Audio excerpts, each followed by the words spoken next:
everyone, Roundman28 here, and welcome back to the channel. Merry Christmas to all of you. It's Christmas Day, or by the time this day finishes, it would have been and gone, it would have been Boxing Day.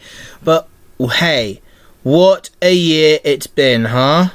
Yes. Now, now for my channel anniversary, I know I was due for that, but don't worry, I haven't forgotten. Now, throughout 2025, I've been thinking. I've written an Airwolf story, which I'm going to put a link in the description below to the PDF file of the story of Airwolf. Yes, and remember, it's by the original creators of Airwolf. So the original creators created Airwolf like NBC. They created the entire Airwolf franchise. Well, and they own all of the Airwolf sounds, all of everything mostly. So a big shout out to NBC for keeping Airwolf alive. Hopefully they'll allow streaming services to stream Airwolf. So I thought, since it's Christmas, I might as well tell a Christmas story. Now this story is about Terry Hawk, of course, saving Christmas from none other than the ultimate villain of Christmas who always steals it, the Grinch. Yep, that's true, guys. So sit back, relax, and enjoy Airwolf, the Christmas miracle of Summerstown. We better cue the intro, and the music is by Airwolf. It is the most sophisticated armed helicopter in the world. It has 14 firepower options ranging from 30mm cannons to nuclear-tipped Shrike missiles. It flies at supersonic speeds and is virtually indestructible. The most efficient fighting machine ever built, and it is called Airwolf.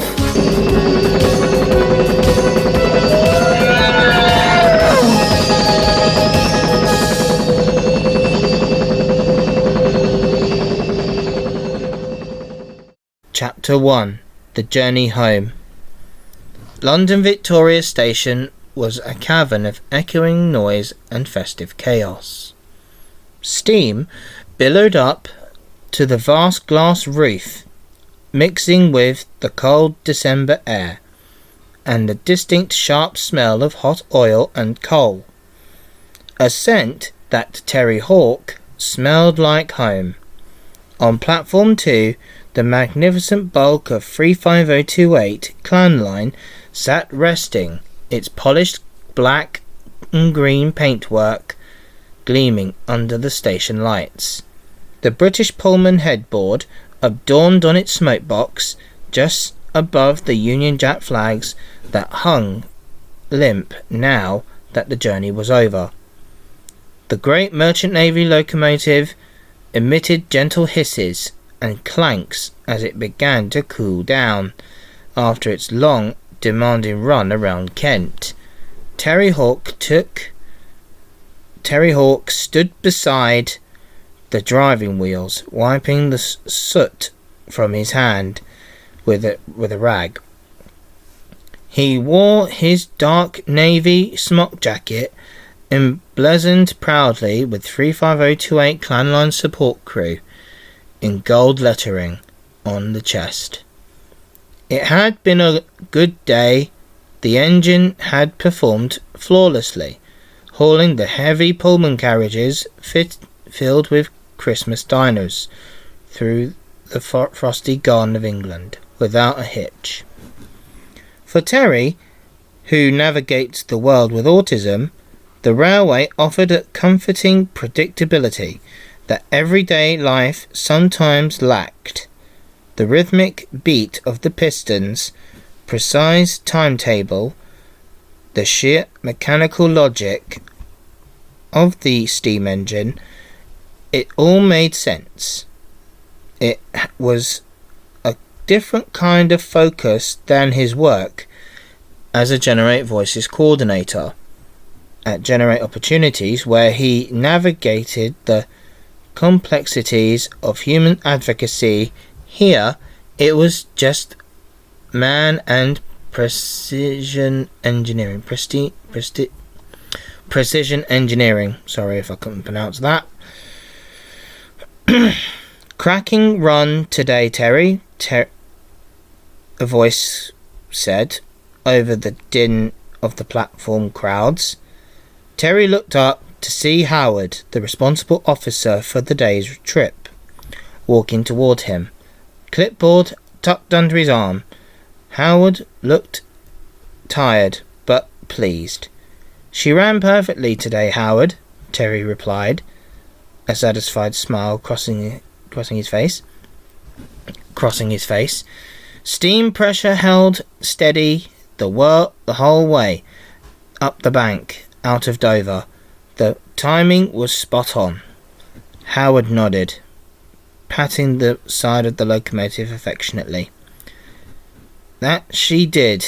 We're lucky to have you on the support crew, Terry. Your eye for detail keeps us running smooth."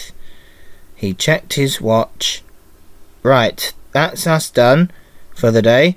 The main line crew will take her back to the shed shortly. You heading back to Summerstown for Christmas now?" "Yes," Terry said, finalizing his wipe down of a brass pipe. "Just need to grab my gear. It's getting late."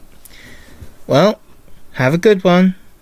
And keep that other bird of yours ready," Howard winked, conspiratorially, keeping his voice low so only Terry could hear.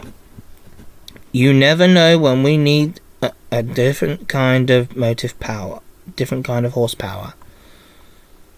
I was saying different kind of motive power, but horsepower, well, hey, same thing. Terry nodded solemnly. Howard was the one of the few who knew his secret. The quiet, capable support crew volunteer was also the pilot of the world's most advanced supersonic helicopter, Airwolf, hidden away in its lair. "Merry Christmas, Howard," Terry said. He slung his kit bag over his shoulder, taking one last look at Clan Line before turning forward to the ticket barriers. He navigated through the throng of last-minute Christmas shoppers and travellers laden with presents, the noise of the station washing over him. It was time to go home to Summerstown.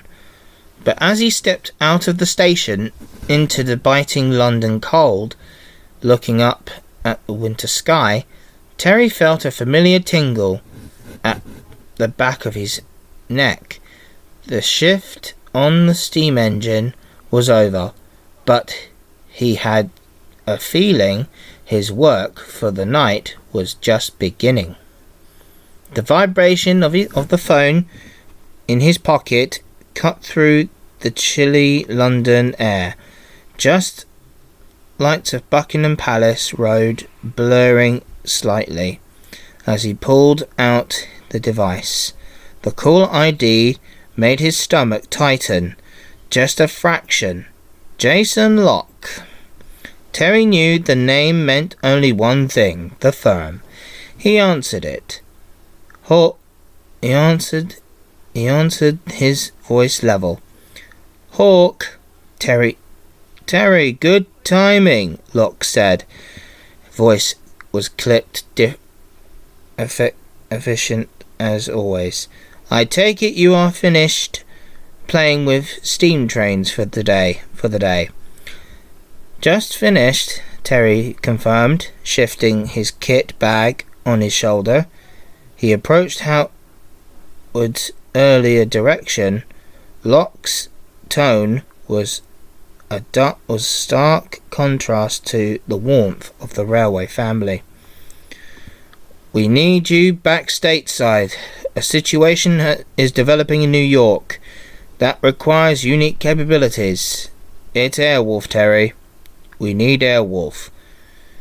Terry sighed quietly, his breath plumbing in the cold air. He looked up at the Christmas decorations stringing across the streets. So much for the quiet holiday in the Summerstown. When? Terry asked. It's 10 days until Christmas. We have a window, so there's no need to break the sound barrier getting here. But don't dawdle. We need you briefed and ready. Understood. I'm on my way. He hung up. Terry hung up. The silence returning instantly. The comfortable weariness from his day on clan line evaporated, replaced by familiar sharp focus. The duality of his life always felt jarring. In these moments of transitions, from shoveling coal and wiping down a brass to piloting a Mark 1 plus attack helicopter.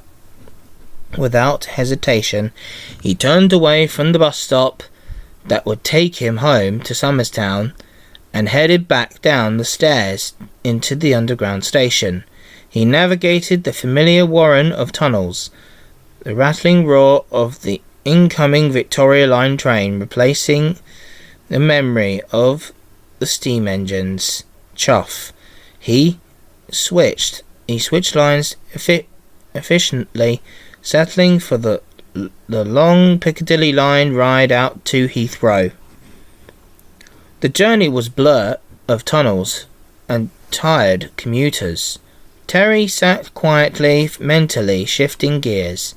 He used the travel time to organize the logistics in his head, a coping mechanism that always helped him deal with sudden charges. In plan by the time he reached Heathrow Terminal 3, he was no longer the steam engine volunteer. He was the pilot. He managed to secure a seat on the first available flight out to Washington, D.C., to Washington Dulles. The 7-hour flyover the dark Atlantic passed uneventfully, while others slept or watched movies.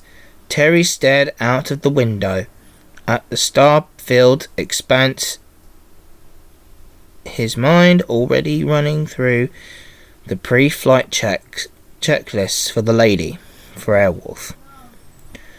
The air in Washington, D.C. was sharper, colder than London, biting at his face as he disembarked. He cleared customs quickly with the clearance credentials the firm provided and headed for the General's aviation terminal. Walking out onto the tarmac, the smell of Jet A1 fuel greeted him, the scent far different from the coal-smoked Victoria. But just as familiar, waiting there, rotor blades drooped slightly in the cold, was a gleaming white, blue and red Santini Air Jet Ranger. Leaning against the fuselage, wrapped in a thick bomber jacket, was Joe Santini. She pushed off the helicopter as he approached, a welcoming, knowing grin on her face. "Merry Christmas, Terry," she said, her breath fogging. Thought I hear Santa Locke has different plans for us this year. Good flight?" "Long," Terry replied, drooping his kit bag by the cargo door. "It's good to see you, Joe." "You too, Hawk. Hop in.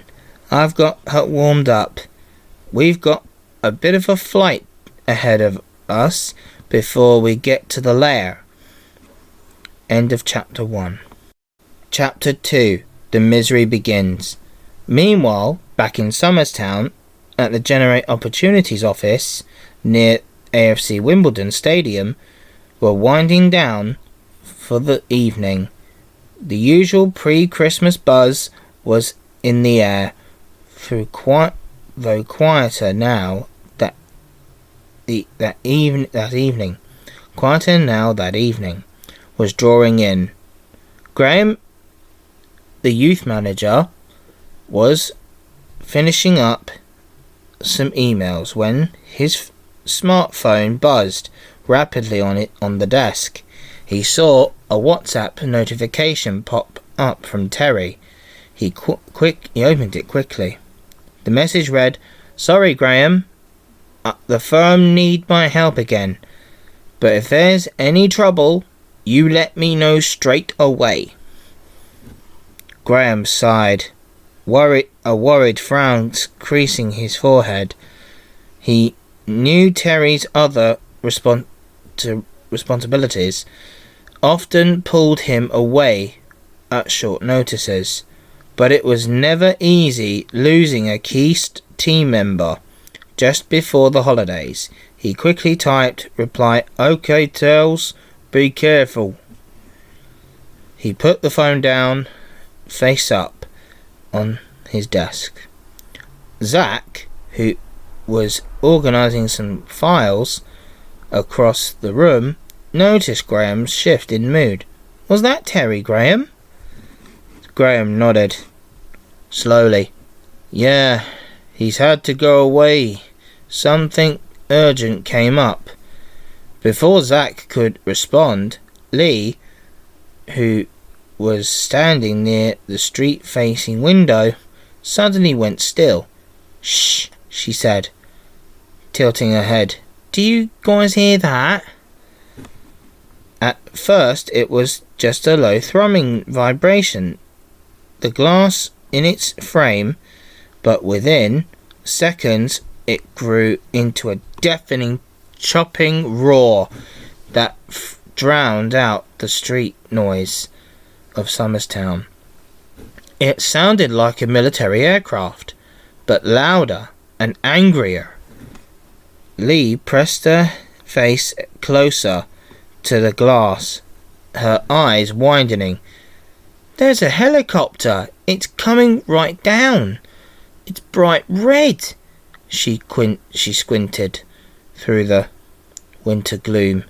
"It's got writing on its side. It says Grinch 5000. Zach rushed to the window to join her. "Wait a minute," he said, staring in the disbelief at the garish machine descending towards the car park. "It cannot be him, surely. That's just a storybook character." While Zach and Lee stared outside, Graham turned toward the small television in the corner of the office, which was turned to a 24-hour news channel. The bright red breaking news banner across the bottom of the screen caught his eye. He grabbed the remote and turned up the volume. The news anchor looked visibly shaken, her usual professional demeanour cracking, repeating the shocking announcement from Downing Street just moments ago. The anchor said, voice trembling slightly, "The UK government has officially cancelled Christmas, effective immediately. All festive activities are suspended. A spokesperson has confirmed the Prime Minister is now taking direct orders from a new entity identified only as the Grinch." Graham felt a cold chill that had nothing to do with the winter weather. "Oh no," he whispered, staring at the TV screen in horror. "I think we're in trouble with from Mr. Grinch." Outside the window, the roaring reached a crescendo. The helicopter touched down heavily in the Generate car park, its landing skids crunching onto the tarmac. It was a menacing sight, sleek and predatory, resembling a heavier armed Cobra attack helicopter, but painted entirely in deep aggressive crimson from the nose to tail rotor. From nose to tail rotor. As the blades slowly began to spin down, a side door hissed open. The heavily oak door of the general office slammed open, banging against the wall with force that made everyone jump. The Grinch stomped inside, bringing with him a gust of freezing cold air and the distinct unpleasant odor of burnt rubber and pickles.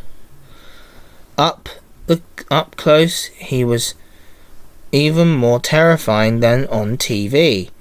He towered over Graham, his green fur bristling with malicious energy, his yellow eyes narrowing as he surveyed the office. "Right," the Grinch barked, his voice like grinding gears.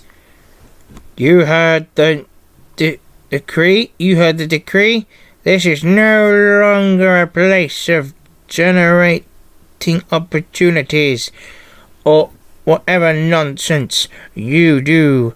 This is now Forward Command, Post Alpha for Operation Silent Night. And the first order of business is getting rid of this disgusting clutter." He strode over to the small office Christmas tree in the corner.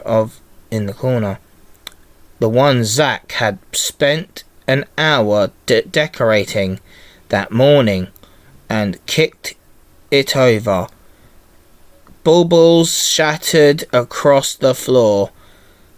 With a sneer, he ripped down a string of tinsel hanging over Lee's desk and threw it into the waste paper basket.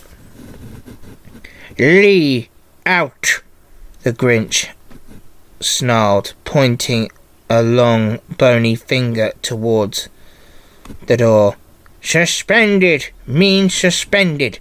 Go home and stare at a blank wall. No eggnog." Lee, pale but retaining her dignity, grabbed her coat and bag.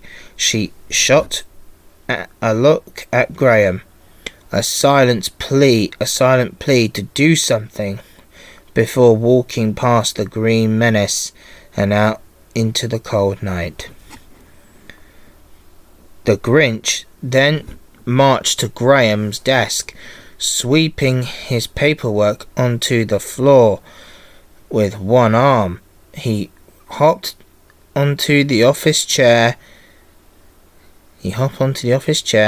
which creaked menacingly under his weight.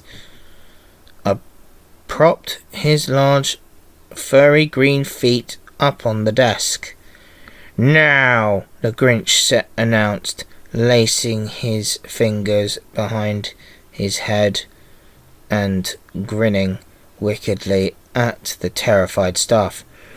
We're going to work, and by work I mean we're going to generate misery reports. I want spreadsheets on how many children are crying right now. Chop chop." Zack stood frozen by the filing cabinets, his eyes wide. He looked desperately at Graham. He mouthed the name Terry. Again, his hand inching toward his pocket where his phone lay. Graham caught Zack's eye and gave an almost impeccable shake of his head. His heart was pounding, and every instinct screamed at him to call Terry, to call the police, to call anyone. But the news report had said the government was working for this creature. A direct confrontation now, with that heavily armed red helicopter sitting just outside, would only get them all hurt. We do as he says, Zach, Graham said, his voice strained but steady, addressing the room. For now, let's just clear the decorations. As Graham bent down to pick up the broken pieces of snowman ornament, he squeezed his eyes shut for a moment. Be careful, Tails, he thought. Be careful, Tails, he thought, praying his friend was far away from this madness, yet desperately hoping he would arrive soon. The occupation of Summerstown had begun, and they were hostages in their own office. Chapter 3. Rallying the Troops. The walk from the Generate office to Balham was brisk and silent. Snow had begun to fall hard, covering the grey London streets in a blanket of white that felt ironic, giving the Grinch's decree. Graham kept his head down, clutching his laptop bag tightly, with Zach matching his stride. You have a plan, Graham? Zach asked, his breathing misting in the air as they turned the corner past the tube station. Graham nodded, his expression grim, determined. I have a rough idea. We need to get Christmas back, and fast. I know how. They arrived at the Polish White Eagle Club in Balham High Road. It was a warm, welcoming sanctuary away from the misery the Grinch was spreading just down the road. Graham had called ahead, securing a private room in the back. Inside, the rest of the core team was waiting.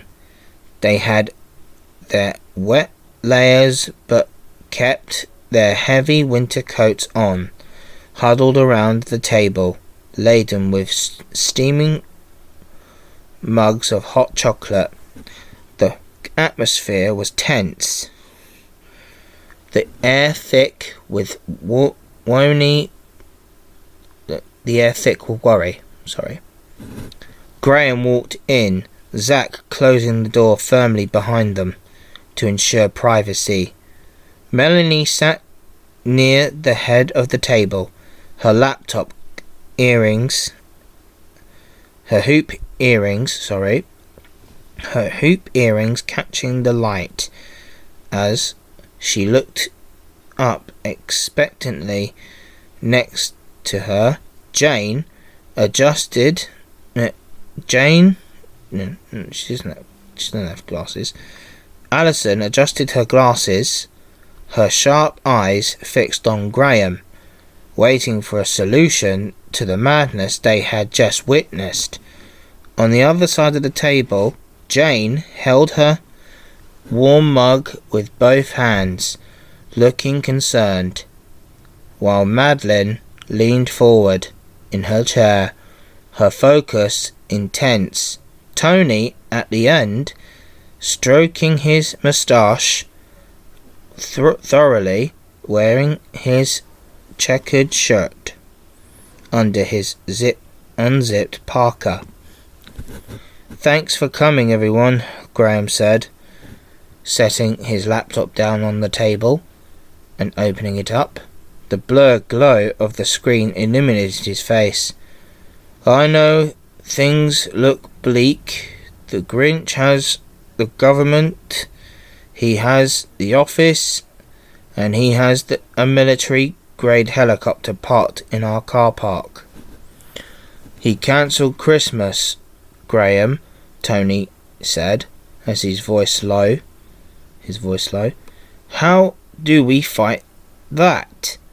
We don't fight him alone, Graham said, typing rapidly on the keyboard.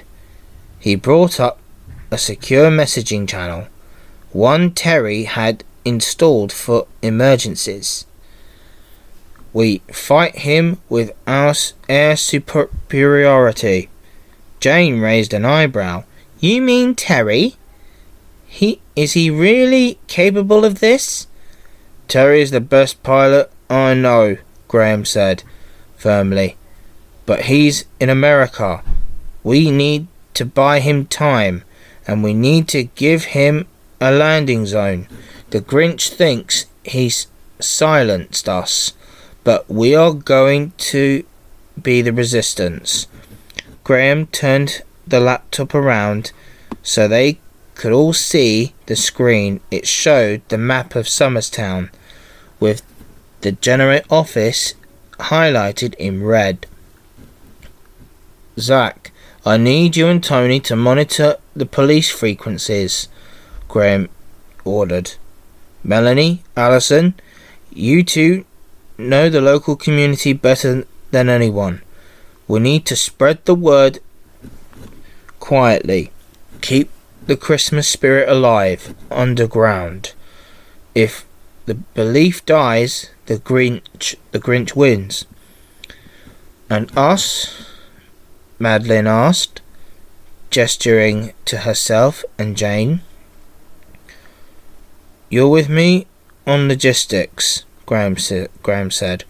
We need to hack the Grinch's supply chain. He's trying to steal the joy. We're going to make sure he steals nothing but trouble. Graham hit enter on the laptop, sending an encrypted distress signal with the coordinates of the Polish White Eagle Club attached. Message sent, Graham whispered. Now we wait for the miracle. Graham let out a breath he didn't realize he had been holding. The tension in his shoulders eased slightly as he digested Terry's rapid reply on the screen. The blue light of the laptop reflected on the anxious faces huddled around him in the dim back room of the Polish White Eagle Club. He's right, Graham said, his voice gaining strength. Staying here is a mistake. If the Grinch has commandeered the government surveillance systems, he might already have triangulated this location. The moment I sent that distress signal, Zach, still leaning over Graham's shoulder, squinted at the text. So we're moving where? Back towards Wimbledon? No, too predictable. The Grinch will have eyes on Summerstown, Graham explained, his fingers quickly typing out the confirmation code to Terry. We're heading to Clapham Junction, the George Shearing Centre. Melanie looked puzzled. The community centre?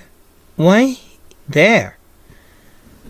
Because it's brilliant, Allison interjected, adjusting. Allison interjected, with a newfound spark of defiance. Terry wants us to organise a Tuesday club session. It's perfect. It's the perfect cover story to the outside world. It just looks like Generate doing what it always does, running a club. The Grinch thinks we're just harmless support workers. He won't be looking for a high-tech base of operations hidden inside the community hall. Graham send, looking in the new rendezvous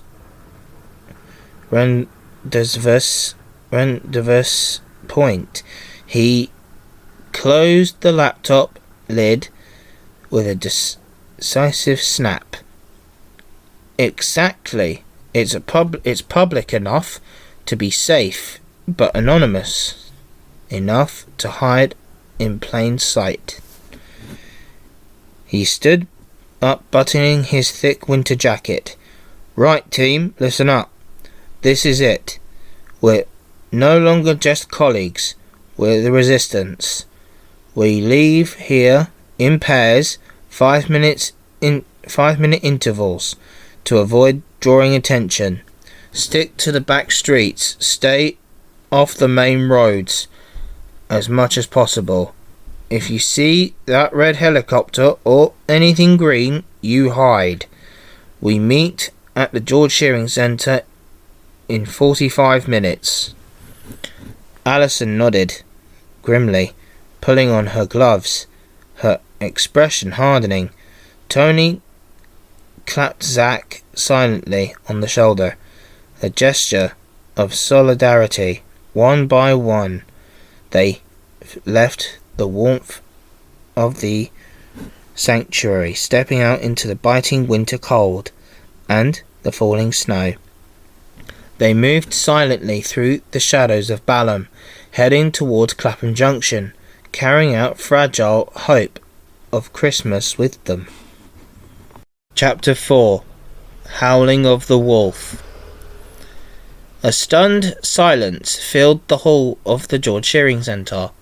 The only light came from the laptop screen, casting a blue glow on their amazed faces. As the footage looped, the sleek, formidable black silhouette of Airwolf dodging debris in New York City, unleashing a barrage of firepower that seemed impossibly advanced. Shalise straightened up slowly, pulling her black puffer jacket tighter around herself, as if shivered by the sight. That's Terry, innit? She whispered, her eyes wide. I mean, I knew Terry was into transport and all that, the trains and all that, but this is military grade. It's more than military grade, Graham said, his voice low and serious. He closed the laptop lid, plunging them back into the dim light of the hallway. Dim light of the hall. Sorry, not the hallway, hall. It's the most advanced aerial weapon in existence, and it's on our side. Jane replied. So, when you said we fight with air superiority, you really meant it. He's not just going to talk to the Grinch, is he? The Grinch isn't listening to reason, Jane, Tony chimed in. He motioned toward the door, in the direction of their occupied office. You saw that red monstrosity he landed in our car park? He brought a tank to a snowball fight. Terry is just evening the odds. Alison looked around the empty community hall, the stacks of plastic chairs casting a long shadows. Okay, so we have a super helicopter, but what do we do? We're support workers, Graham, not soldiers. We do what we do best, Graham said firmly, stepping away from the table and taking charge.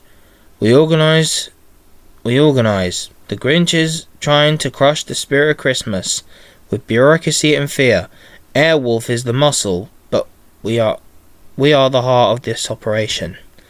He began pacing, issuing instructions.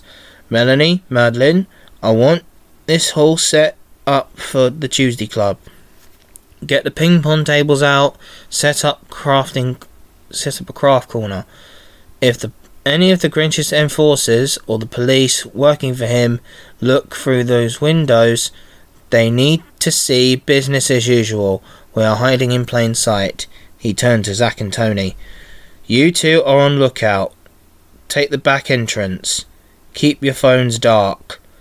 If you see anything green or hear rotors that don't sound like Terry's, you signal us immediately. Finally, he looked at Shalise and Jane. You're with me on the comms. On comms. We need to establish a secure link to Terry for his final approach. He needs a landing zone that's big enough for Airwolf, but hidden from the main roads. Clapham Common is too exposed. Graham paused, a thought striking him. Wait, the old railway yard, just north of the junction. It's abandoned, fenced off, and sits geographical dip. It's perfect. The team sprang into action. The initial shock of revelation replaced by focused adrenaline. They weren't just victims of the Grinch's regime anymore. They were a ground support crew for the Christmas miracle, and their pilot was on his way home. Graham opened the laptop again, this time playing a different clip. It was a piece of handheld footage, a bit shaky, but subject unmistakable. Airwolf was high above the concrete canyons of Manhattan, a dark blur against the sky. Suddenly the machine pulled up into a vertical climb, defying gravity before flipping over backwards in a flawless, impossibly tight 360-degree loop. The sound from the laptop speakers was faint but distinct. An unearthly resonant howl that sent shivers down everyone's spine. It was just an engine noise. It was a predatory cry. It wasn't just an engine. It was engine noise. It was a predatory cry. Wow.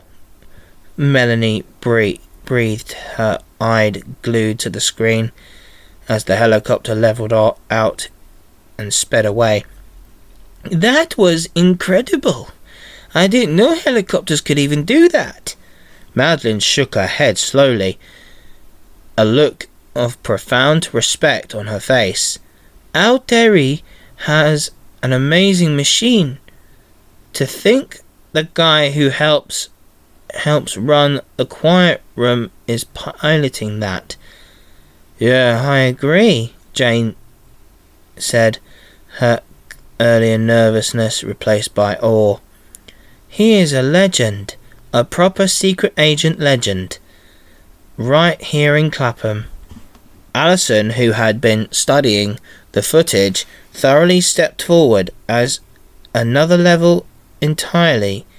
You know, she began, memory surfacing, I've seen that helicopter before, years ago. On a holiday in California. It was flying over the desert. I remember that sound. She looked at Graham. Was that Terry's dad, St. John Hawke? Graham shook his head. No, that would have been his uncle Stringfellow Hawke. He was the original pilot, but he built the legacy Terry is carrying on. He was Terry's mentor, a father figure, really taught him everything he knows about flying and about life. He closed the laptop with a decisive click. Terry helps run the family business Santini Air, with Stringfellow Hawke's old partner Santini's niece, Jo. But the firm, they always come calling when they need the lady. The lady is what Terry calls Airwolf. Graham looked at his watch. He'll be crossing the Atlantic soon. We need to secure that landing site. The old railway yard is too good. The old railway yard is good, but maybe too industrial. We need something softer, something they won't expect. An idea in his mind. Come on, he said. leading the way back to the doors of the centre. "Let's look at Shillington Park." They stepped out into the cold night air. The snow was still falling gently, dusting the trees and the grassy expanse of the small park just outside the centre. It was quiet, bordered by residential streets, a patch of green tucked away in the urban landscape. Graham walked into the centre of the grass. He looked up at the sky, then around at the surrounding trees. The proximity to the centre. "This is it," he said, his voice confident. "It's flat, it's wide enough for her rotors, and it's right on our doorstep." He pointed to the line of mature plane trees along the northern edge and dense shrubbery near the playground. "We can use those for cover. We'll need camouflage netting, tarpaulins, anything we can get our hands on to break up her outline once she's down. If the Grinch's patrols fly over, they need to see nothing but a snowy park. It's perfect for Airwolf to land here," Graham continued, turning to his team, his breath visible in the frosty air. "Also, we can camouflage it as well. We'll turn this park into a most important secret base in London. Let's get to work." Chapter 5: A Hero's Arrival. Twilight deepened, full darkness over Clapham Junction. The snow had stopped falling, leaving the air crisp and freezing. The first few members of the Tuesday Club began to arrive at the George Shearing Centre building, bundling out of the taxis or walking in from nearby support housing. Some walked independently, breaths plumbing in the cold air, excitedly chatting about their week, blissfully unaware of the high-stakes operation unfolding around them.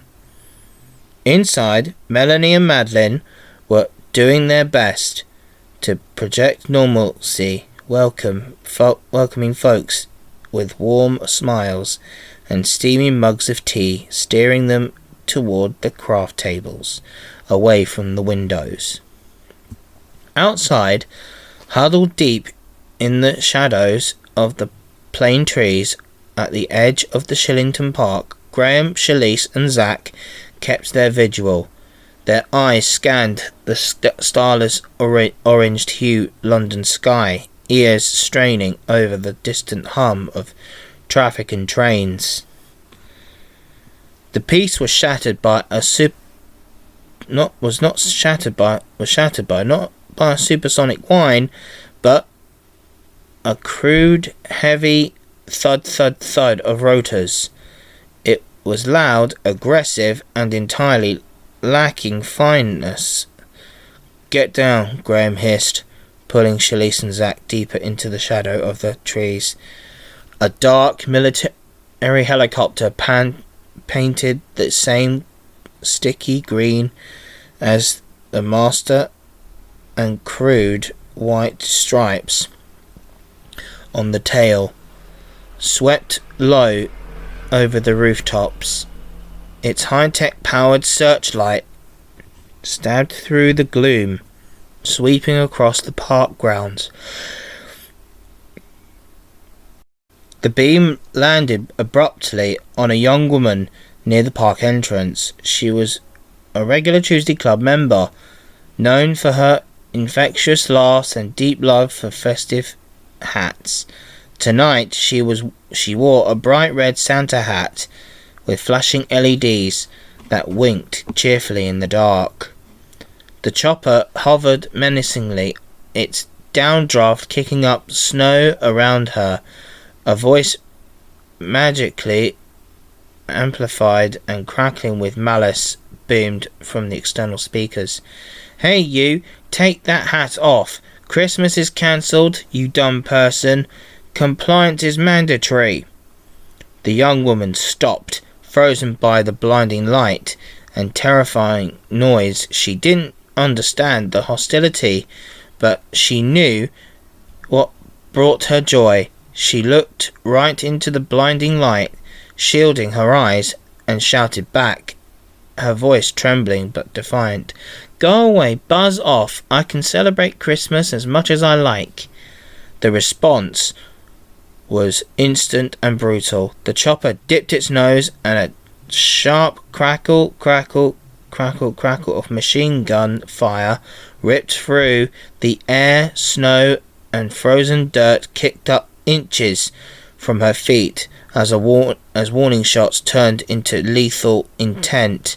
A second green patrol chopper roared in from the west, joining the hunt, cutting off her escape route to the main road.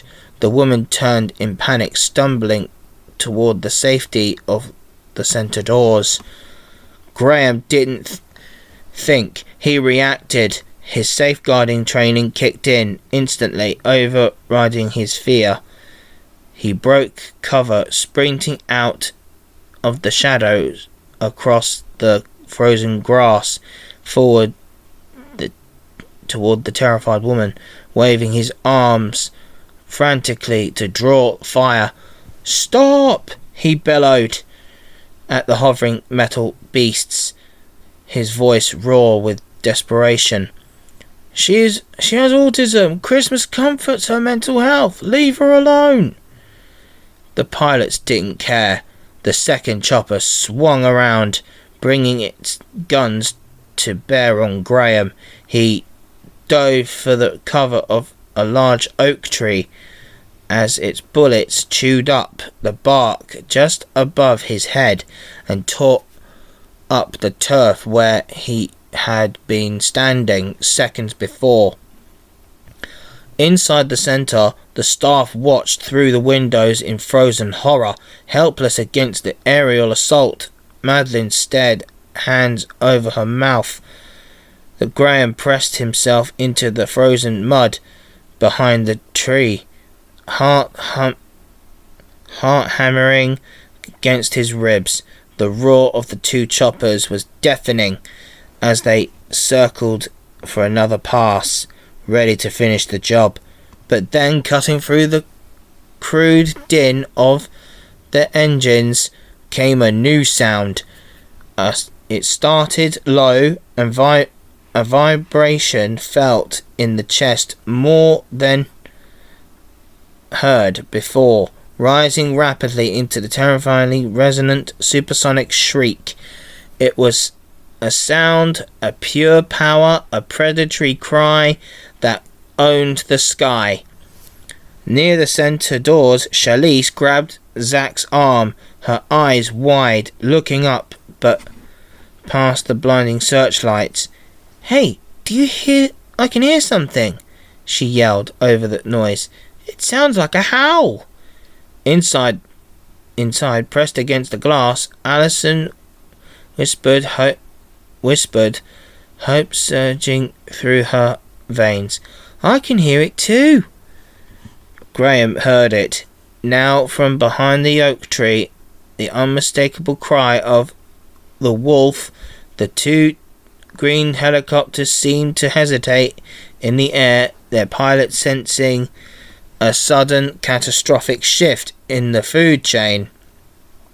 From the darkness directly above, something faster than thought streaked down a smoke trail, illuminating briefly by the searchlights.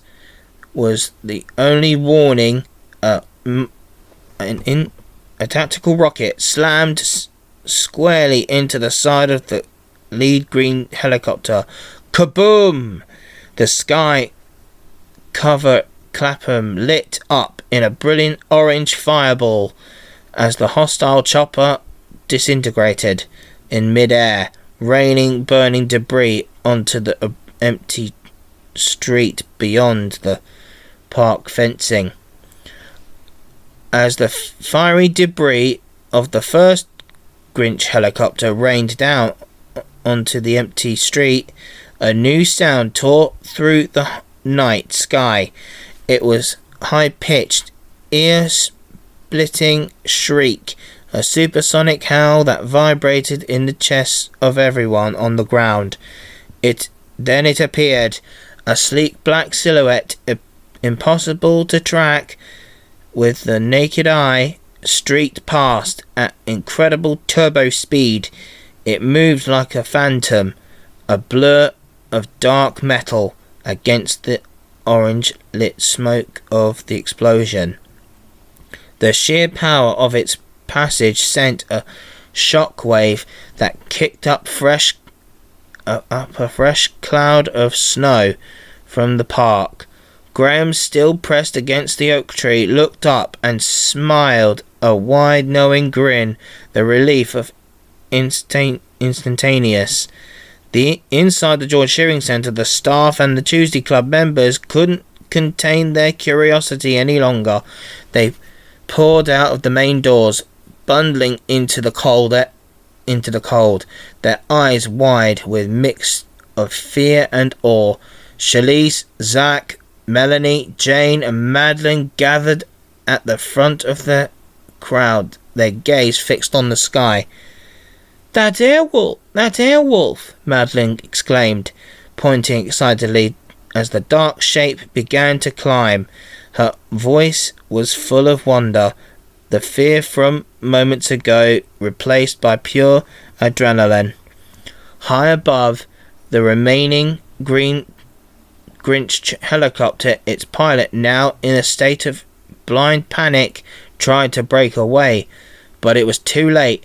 Airwolf, having gained altitude with impossibly fast vertical thrust, performed a maneuver that defied laws of physics. The great machine pulled up into a tight high G loop, its rotor blades screaming under the strain at the apex of the loop.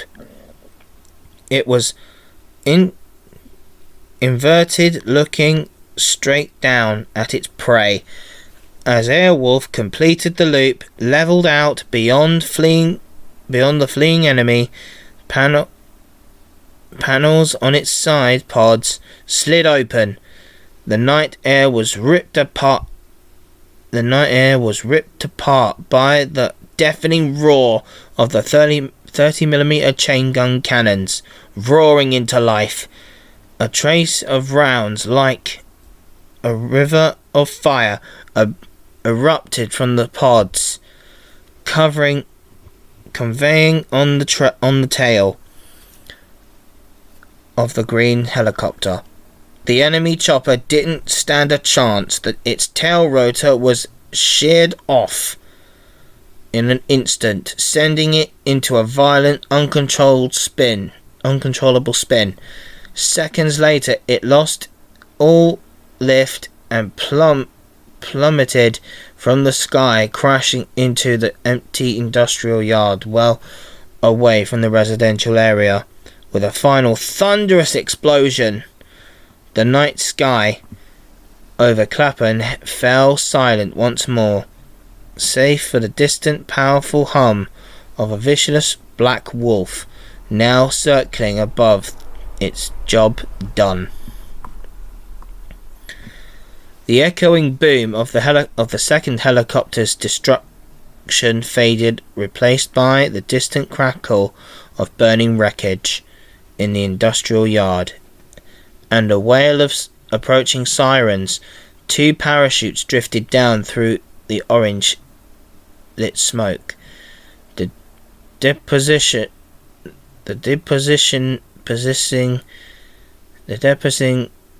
the Grinch's pilots into the snow-covered bushes at the far edge of the Shillington Park.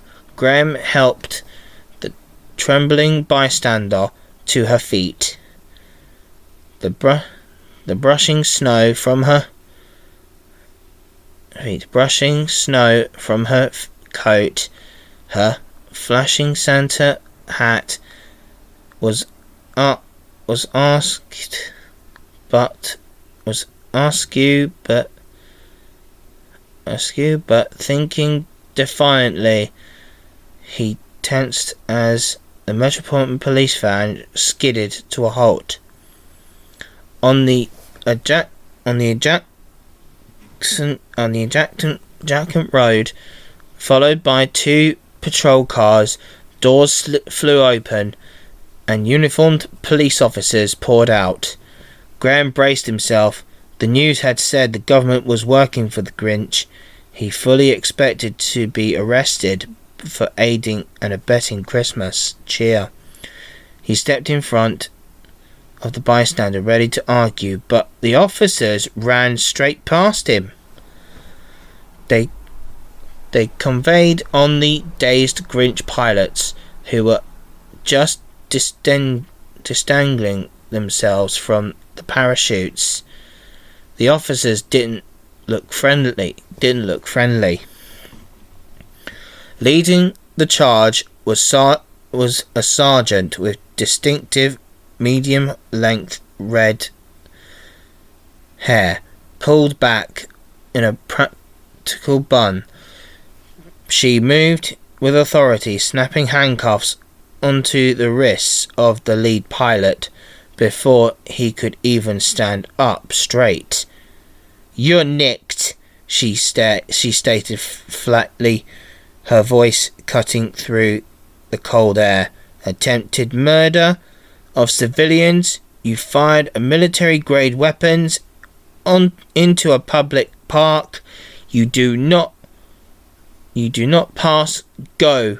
You do not collect £200. Graham approached cautiously, his confusion evident. "Officer, I thought the news said you were enforcing the cancellation of Christmas." The sergeant turned, her expression softening slightly as she looked at Graham and the woman with a Santa hat. Her name tag read Sergeant Jean Hamilton. "Don't believe everything you see on the telly, sir," Sergeant Hamilton said, breathing plumbingly. Breathe plumbing. "We swore an oath to protect the public, not some green tyrant who hates Christmas. We're not enforcing this stupid law the Grinch has upon us. She looked up at the sky, where the black shape of Airwolf was still circling, silently a guardian angel against the stars.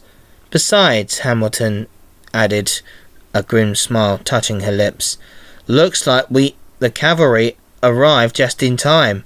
That helicopter we saw is our saviour. We'll handle this rubbish." She jerked a thumb at the arrested pilots being shoved into the back of the van. "You folks stay safe." As the police convoy sped away, taking the Grinch's henchmen to the cells, a deep rhythmic thrum began overhead, vibrating through the soles of their feet. The crowd by the centre doors watched in hushed awe as the massive black machine began its descent into Shellington Park. It was enormous, but bigger than it had looked on the laptop screen. Panels in the side sponsons slid back, and heavy-duty tricycle landing gear locked into place with a solid clunk. Snow kicked up in a miniature blizzard as the lady touched down gently on the frozen grass, her weight settling into the earth. The deafening roar of the turbines wind down, the huge rotor blades slowing their spin until they came to a complete rest. Silence returned to Clapham Junction. The door of the cockpit popped open with a hiss, and a figure in a flight suit and a familiar navy smock jacket stepped out onto the snow. Terry Hawke had come home. Chapter 6. Letting off steam. Terry pulled off his flight helmet, the cold night air hitting his face as he stepped down from the cockpit onto the snowy, dusty grass of Shillington Park. He was still wearing his grey Airwolf flight suit, the distinct Airwolf patch visible on the shoulder. But he quickly pulled on a long blue regatta winter coat over the top to ward off the chill, to keep him warm. "Good thing I was just in time," he said. "You called?" he said, his beneath his plumbing in the frost air. His voice was calm, a stark contrast to the aerial chaos he had just unleashed. Graham was the first to reach him, grabbing his hand in a firm handshake, before they both turned into a massive task of hiding the helicopter. "Glad you're back, Tells. We're beginning to wonder if we'd have to fight the Grinch with ping-pong bats. Zack and Shalif ran over, grabbing the corners of the heavy camouflage netting that had been stashed near the bushes. They began to drag it over the enormous black fuselage of the helicopter, its tricycle landing gear now firmly planted in the frozen earth. "You sure know how to make an entrance," Shalif said, grunting with effort as she hauled the netting over the rotor blade. "Nice flying. That loop was something else." Allison, who had been directing the members back inside, came over to help with final securing of the nets. "Yeah, Terry, fantastic stunts and loops you do. You're a very well-experienced pilot. You're a well-experienced pilot," she said, her voice full of genuine admiration. Terry smiled, a modest, slightly shy smile that didn't quite reach his eyes. The focus of the mission was still there. "Yeah, my Uncle String taught me everything, and my dad, St. John Hawke, too. I spent time at Santini Air. I spent time at Santini Air helping Auntie Jo Santini, Dom Santini's niece. Not granddaughter," he corrected gently. Once the lady was fully concealed beneath the netting, looking like nothing more than a large snow-covered mound in the darkness, the group headed towards the warmth of the George Shearing Centre. Inside the hall, buzzing with a mix of relief, excitement, Madeline was already busy at the small kitchenette. "Tea, Terry?" she asked, holding a mug. "Milk, no sugars? Just how you like it?" Terry nodded gratefully. "Thanks, Mads." He took the hot mug, wrapping his hands around it, and sat at one of the tables. The steam warmed his face. He looked around at the familiar faces of the Generate team and the members of the Tuesday Club, all safe for now. "Right," he said, taking a sip. "We've bought ourselves some time. but the Grinch isn't going to take this lying down. We need a plan to take back Christmas once and for all. Terry studied the plans on the whiteboard for a moment. Longer, his expression unreadable. He took a final sip of tea, set the mug down on the table with a soft clack, and stood up. The room went silent. "I know how to stop the Grinch," Terry said, his voice low but with a new, harder edge. "We don't hide. We confront him. He thinks he's above the law, that he can just bully this town into submission. But he's forgotten one thing." Terry paused, a cold, smart smile playing on his lips. "He's never dealt with Airwolf before." He looked around at the team. Here's the plan. Tomorrow I'm coming in to work as usual. Tony and I have a voices forum session to prepare. Anyway, right? Tony nodded, a determined look on his face. "Good. Graham, I want you to organise a disco for tomorrow evening. Make it the biggest, loudest, most festive party Summerstown has ever seen. We're going to blast Christmas tunes so loud the Grinch will hear them in Downing Street." Graham grinned. "Music as a weapon, I like it." "Exactly," Terry continued. "The Grinch won't be able to resist. He'll come to shut us down, to make an example out of us. That's when I confront him. I'm going to punch that green menace right in the face, then challenge him to a duel. His helicopter against mine. Mono a mono, in the skies over London."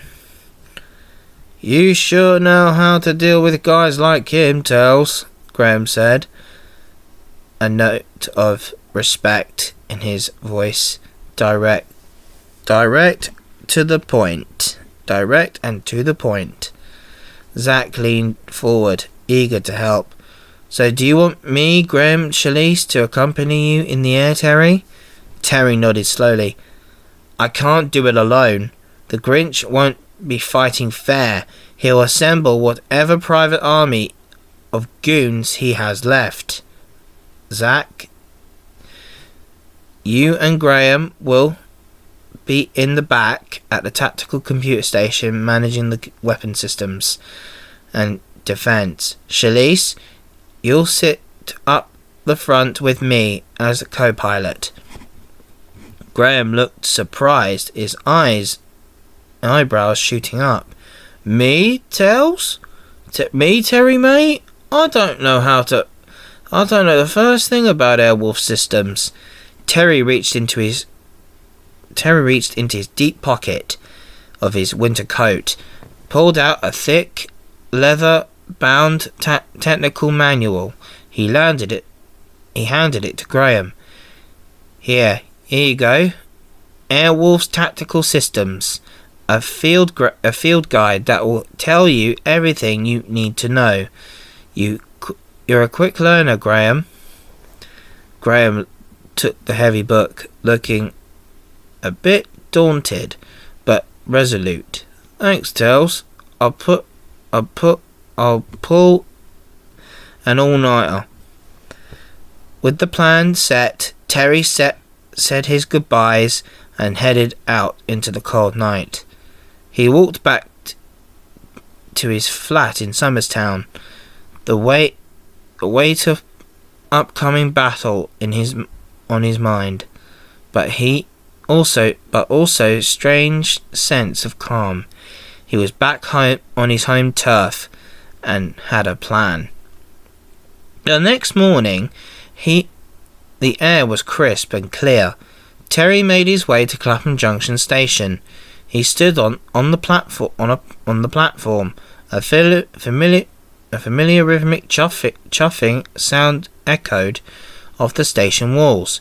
A huge cloud of white steam billowed into the air as 35028 Clan Line pulled majestically into the platform, its polished green livery gleaming in the morning sun. It was hauling a long rake of vintage carriages filled with exciting passengers ready for a Christmas tour to Yeovil. The Grinch's power seemed to stop at the threshold of the UK's heritage railway network. Howard, who was supervising boarding, did a double take as he saw Terry approaching. "Terry, you're back already? Thought you were on a special mission for Santa Lock." Terry smiled, a genuine, relaxed smile for the first in days. "Yeah, mission accomplished for now. I'm back at work today, but I couldn't resist coming to see the old girl first." The driver and fireman on the footplate recognised Terry and waved him over. "Fancy a lift to Earlsfield, Terry?" the driver called out, wiping his oily hands on a rag. "Plenty of room on the footplate for an old hand." Terry's eyes lit up. The offer was too good to refuse. "I'd love to," he replied, hopping down onto the tracks and climbing the steps onto the warm, sooty cab of the steam engine.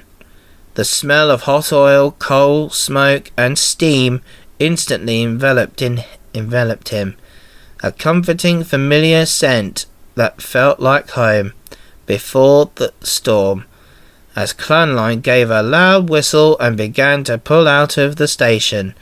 Terry stood gripping the handrail, watching the London suburbs slide past, his mind briefly clear of helicopters and green villains, just enjoying the simple, powerful magic of steam. The rhythmic chuff chuff chuff of 35028 Clanline grew fainter as the magnificent machine picked up speed. Picked up speed and heading south towards Wimbledon, as eventually Woking. Terry stood on the platform at Earlsfield until the last of the maroon carriages disappeared around the bend, the smell of hot oil and coal smoke lingering pleasantly in the crisp morning air around him. He wiped the smear soot from his cheek, with a back of his mind had and satisfied smile on his face. The brief stint on the shovel feeding the hungry firebox had been exactly what he needed. A ground physical task to clear his head before the storm. Pulling his blue regatta coat tighter over his grey flight suit, Terry left the station and walked the short distance, the busy streets to Generate Opportunities office. The normalcy of the morning commute felt surreal. People rushed for buses and queued for coffees, seemingly unaware that their festive season was being held hostage by a green tyrant, or that Liberation Force was currently parked under the camouflage netting a few miles away. He let himself into the office building and headed up the stairs. Graham was waiting at the top, holding 2 mugs of tea. He grinned as Terry approached, noticing the telltale black smudges on Terry's hands. You've been near your steam engine, Tells, Graham said, handing him a mug. I thought I heard a merchant navy whistle blowing through Earlsfield just now. Distinctive pitch. Terry nodded, taking the tea gravely. Yeah, she's on a Christmas special to Yeovil. The crew gave me a lift on the footplate from Clapham Junction. couldn't resist throwing a few shovelfuls in. "Good man, it's good to see you look relaxed," Graham said, his tone turning more serious. "You ready for today? Before the festivities tonight?" "Born ready, Graham," Terry replied calmly. "Let's get to work." They walked into the main meeting room, where Tony and Melanie were already waiting, seated around the table, covered with papers and fidget toys. "Morning, Terry." "Morning, Graham," Melanie said cheerfully, her brief earrings catching the light. "Hey, Terry," Tony added, looking up from his notes. "We've got a lot to get through this session. Terry sat down, shifting gears instantly from pilot and fireman to voices coordinator.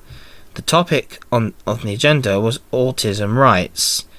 It felt incredible, poignant after the Grinch's attack on the Tuesday Club member the previous night, attacking her simply for finding comfort in a Christmas hat.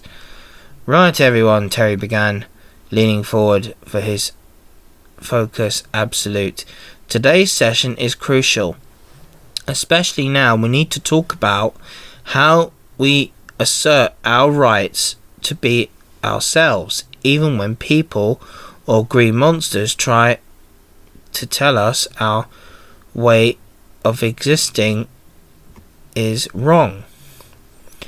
"Tony, you had some points about sensory needs in public spaces."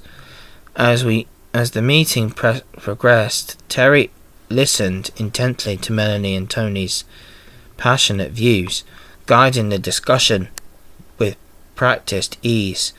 Outside, the world was holding its breath for a showdown, but in here, important everyday work of Generate continued, fueled by tea and determination. The evening air was thick with palpable tension that mixed oddly with the faint, hopeful strains of Christmas music waffling from various homes in Summerstown.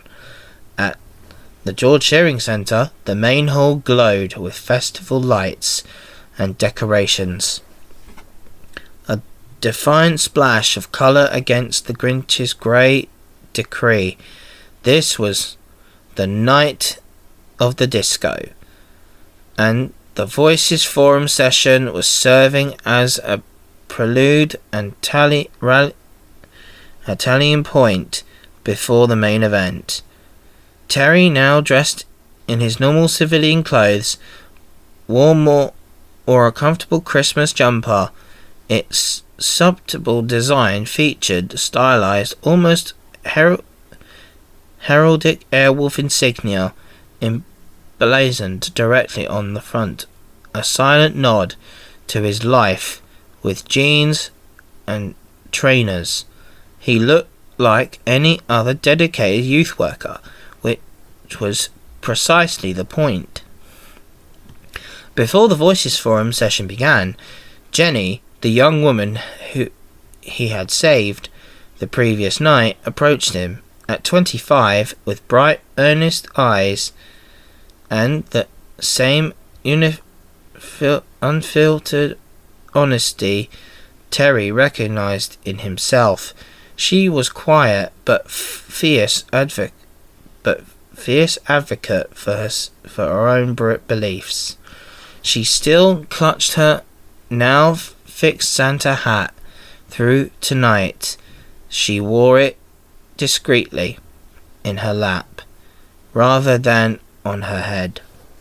"Thank you for saving me, Terry," Jenny said, her voice soft but direct, meeting his gaze.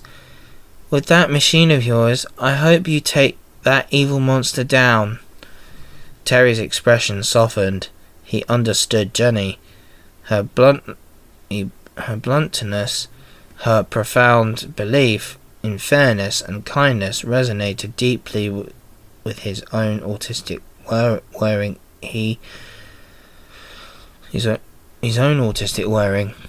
He saw himself in her, and it fueled his resolve. "Don't worry, Jenny," he said, placing a reassuring hand on her arm. "I will, I promise." The Voices Forum gathered us in a smaller, quieter room adjoining the main disco hall. The setup was familiar. A laptop now, with the Airwolf manual discreetly tucked beneath it. It was plugged into a meeting owl device, its 360-degree camera ready to connect remote attendees via Zoom. Melanie, Tony, Zach, Shalise, Jane, Madeline and Alison were all present, their faces etched with mixture of apprehension and grim determination. They knew what was coming. Terry sat at the head of the table, his gaze sweeping over the faces of the young people and adults gathered for the forum. Many, like Jenny, had learning disabilities or autism or neurodivergent. They represent the very spirit of inclusivity and individuality that the Grinch sought to crush. "Good evening, everyone," Terry began, his voice calm, clear, cutting through the low murmur of the anticipation. Tonight's Voices Forum is about courage. It's about finding your voice, even when the world tries to silence you. He paused, letting his words sink in. More than that, it's about standing up for what you believe in, and for the things that bring us joy and comfort. Things like Christmas. He spoke passionately. The important self-advocacy about the right to express joy, to wear a silly hat, to celebrate traditions, even in the face of tyranny. He saw heads nodding, looks of understanding and shared defiance. As the room drew to a close, a subtle shift occurred. The discussion moved from abstract rights to the very real threat looming over their community. The ante thrummed with unspoken resolve. They were ready. The disco, the final lure, was about to begin, and with it, the confrontation with the Grinch. The disco was in full swing. Coloured lights pulsed to the beat of Mariah Carey, "All I Want for Christmas Is You," shaking the very foundations of the George Shearing Centre. Laughter and chatter mixed with music, a joyous, rebellious cacophony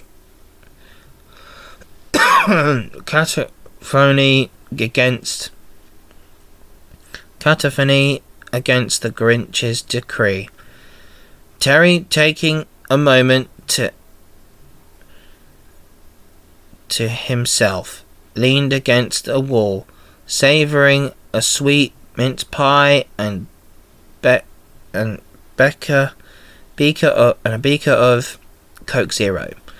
It was a small, well-deserved treat amidst the mounting tension, not morning tension, sorry. Then the festive atmosphere abruptly shifted. A hush fell over the section of the room, spreading like a ripple as dancers slowed, then stopped. Terry looked up. Standing in the main doorway, framed by the pulsing disco lights, was a towering green figure, the Grinch. His red suit seemed to vibrate with a fury. His eye narrowed into a furious slits. He scanned the room, his gaze landing like a laser on Jenny, who sat quietly on a chair, her beloved Christmas hat now proudly on her head. A cruel, predatory grin stretched across the Grinch's face. "Oh, you," he snarled, his voice cutting through suddenly thinning music. "You were the one my boys failed to arrest for celebrating Christmas. You should have stayed home tonight, you imbecile. Because I am controlling the Metropolitan Police, they will enforce the law I have put through Parliament. The Prime Minister agrees with me. His name is Peter Starmer, my dear, and he said to make sure everyone with a learning disability or autism stays in hospitals and cancel Christmas for them. So you're coming with me." He lunged for Jenny, his long, bony fingers outstretched. "No, get off of me," Jenny shrieked, recoiling in fear. "Move, you stupid gal," the Grinch growled, grabbing her arm. "Terry, help!"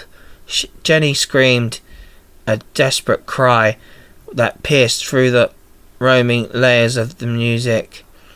The music ground to a halt. The disco lights flickered off, replaced by the stark, unforgiving fluorescent lights of the hall. All eyes turned to Terry. He launched himself forward, moving with a speed that belied his calm demeanour. In two powerful strikes, he was between the Grinch and Jenny. Without hesitation, Terry's fist shot out, connecting squarely with the Grinch's green jaw with a satisfying thwack. The Grinch stumbled backward, his eyes widening in shock and pain. He touched his jaw. Then he glared at Terry, his fury now focused entirely on the unexpected assailant. "That's far enough, Mr. Grinch." Terry's voice was sharp, cold. "You leave Jenny alone. Now you deal with me." The Grinch recovered, a sneer twisting his features. "Oh, Mr. Hawk, so you were the one who shot down my boys and had them arrested. I should have known." Terry nodded, his gaze unwaveringly. "You catch on quick. I told the police everything. They will now uphold the law, not obey evil monsters like you. Not obey an evil monster like you. Because they have children who celebrate Christmas. You, however, seek to destroy that. Just like you tried in New York, Manhattan. The firm told me all about you and your terrorism towards innocent people and children, especially those with learning disabilities. It's over, Grinch. You want a fight? How about tomorrow, up in the air? My helicopter against your private army. Ever heard of Airwolf? Because I used her to stop your goons in the USA. Now I get to do the same here." The Grinch's eyes narrowed into a slits of pure hatred. "I will beat you, Hawk, and Christmas will be banned permanently forever." Terry didn't reply with words. He simply stepped forward and punched the Grinch again, harder this time. The green monster reeled, clutching his jaw. "That's your call to make. See you tomorrow, loser," Terry spat.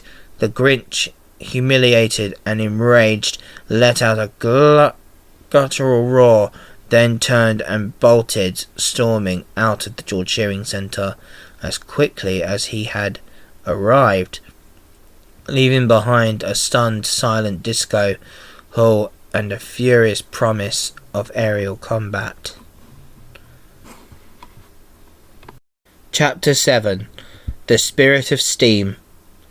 The adrenaline of the confrontation faded, leaving behind the raw emotional impact of the Grinch's cruel words.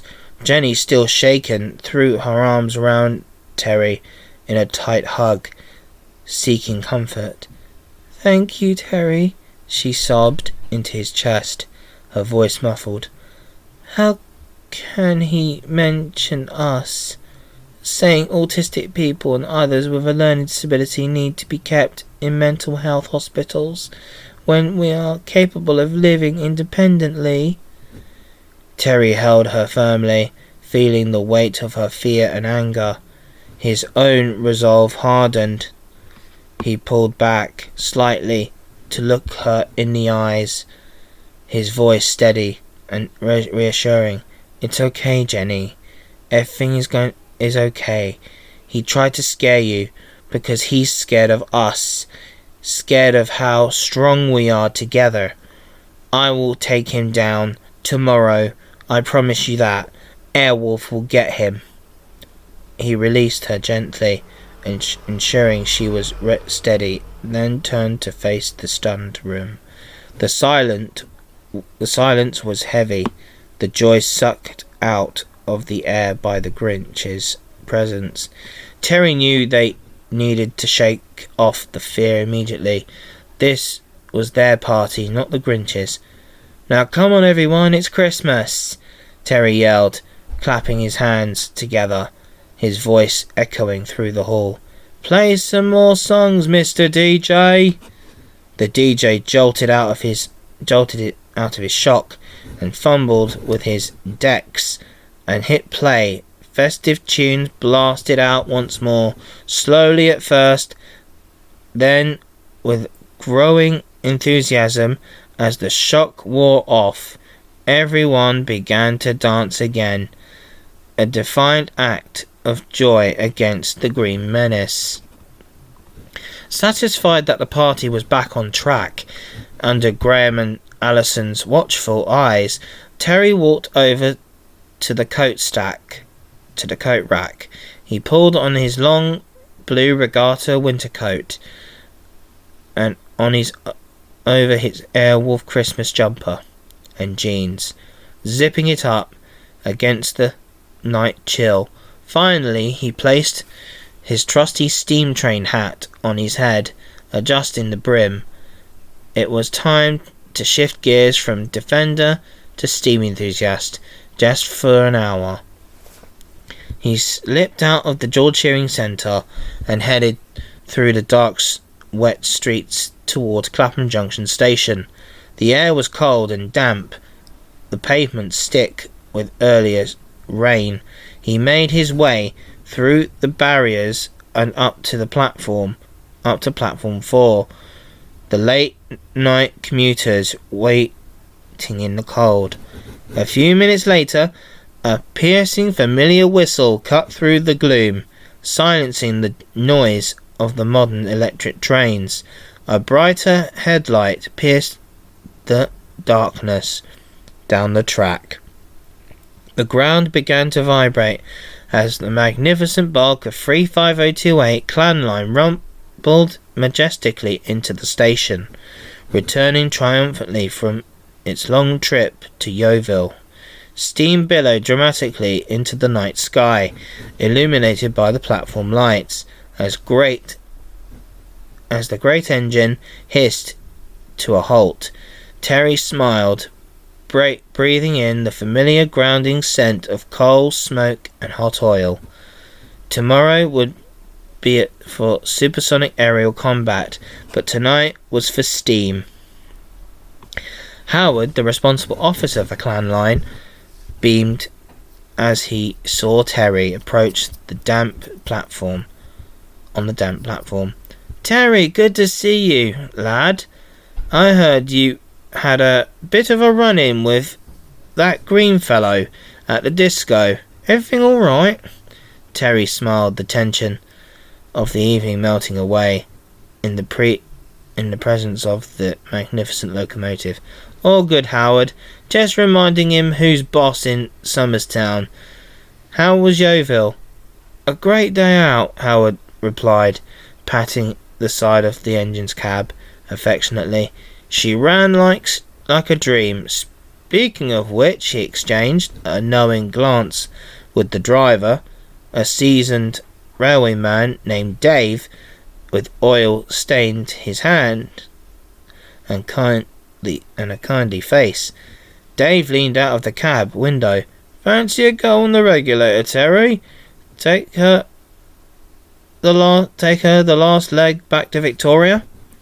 Terry's eyes widened. Driving a mainline steam locomotive was a dream he'd held since childhood.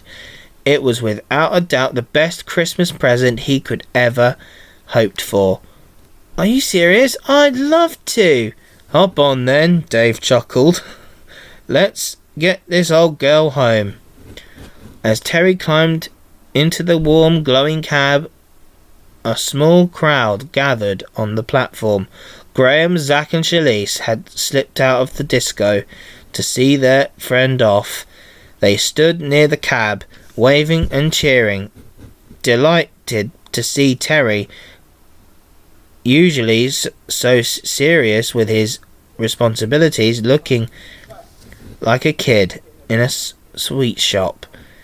Inside the cab, the heat from the firebox was intense and comforting. Terry took his seat in the driver's side, his hands hovering over the polished brass controls. He felt a different kind of focus settled over him. Not the high-tech intensity of piloting Airwolf, but a deeper, more mechanical connection to a living, breathing machine. Under Dave's watchful eyes, Terry wound the large brass reversing wheel forward into full gear. He then reached for the steam brake ejector valve, opening it with a hiss. To create a vacuum needed to release the train's brakes. Next, he moved the air brake handle to the release position, feeling the slight shudder as the brake blocks eased off the wheels of the heavy carriages behind them.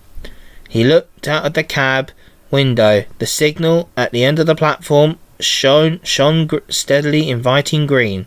Further down the platform, the guard, bundled in his winter coat, blew a shrill blast on his whistle, waved his green flag vigorously. Terry's heart pounded with excitement as he reached up and gave the whistle chain a firm tug. Toot toot! The cheerful resonant sound echoed off the station walls. A triumphant blast at ease seemed to chase away the last of the evening's shadows. Gently, the same precision and care he used when handling a collective on Airwolf, Terry eased open the regulator. Steam rushed to the massive cylinders. There was a moment of resistance, a colossal tensing of steel muscle, and then, with a mighty rhythmic chuff, chuff, chuff, chuff, 35028 clan line began to move. The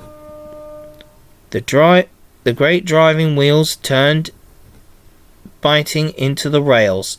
Steam billowed from the chimney, panting white clouds against the dark night sky. Slowly but surely, the long train pulled away from Clapham Junction, gathering speed with each powerful piston stroke. Terry sat at the controls, a broad grin on his face. guiding the iron horse through the London night, with rhythmic beat of the engine and a perfect counterpoint to silence the supersonic power he would unleash tomorrow. He would unleash on the morrow. For now, he was just Terry Hawk, the steam train driver, heading for London Victoria, and a Christmas destiny he was ready to face.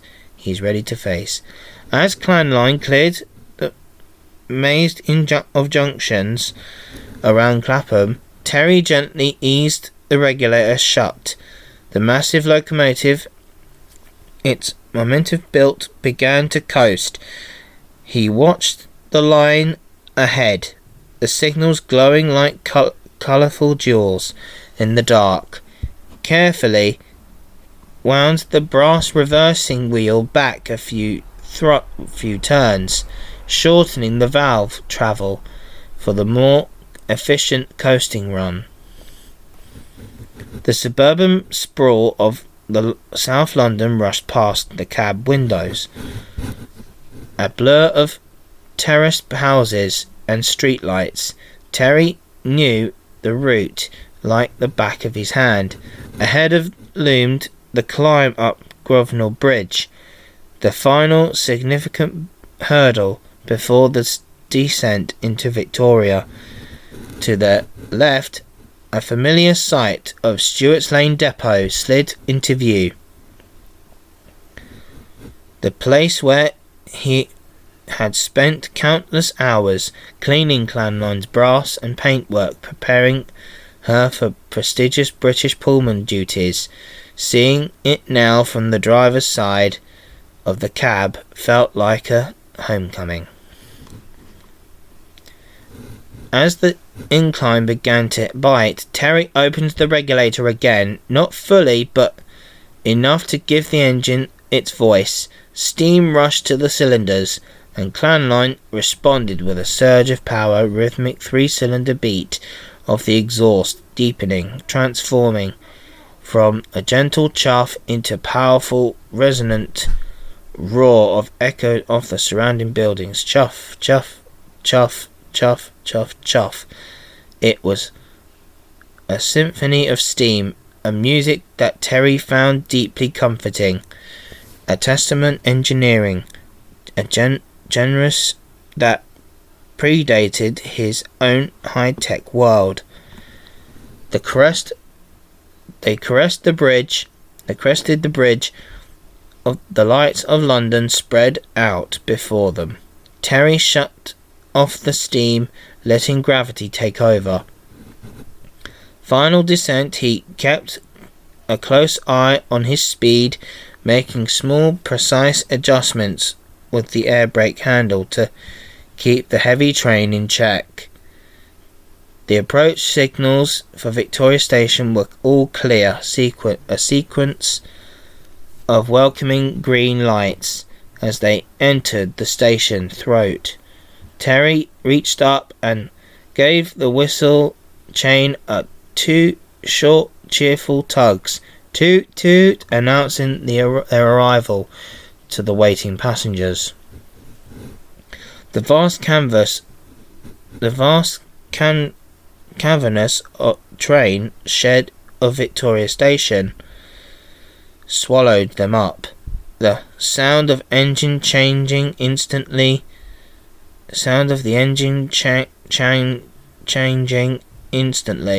as it bounced off the glass and iron roof. Terry concentrated, his eyes fixed on the buffer stops at the end of platform 2.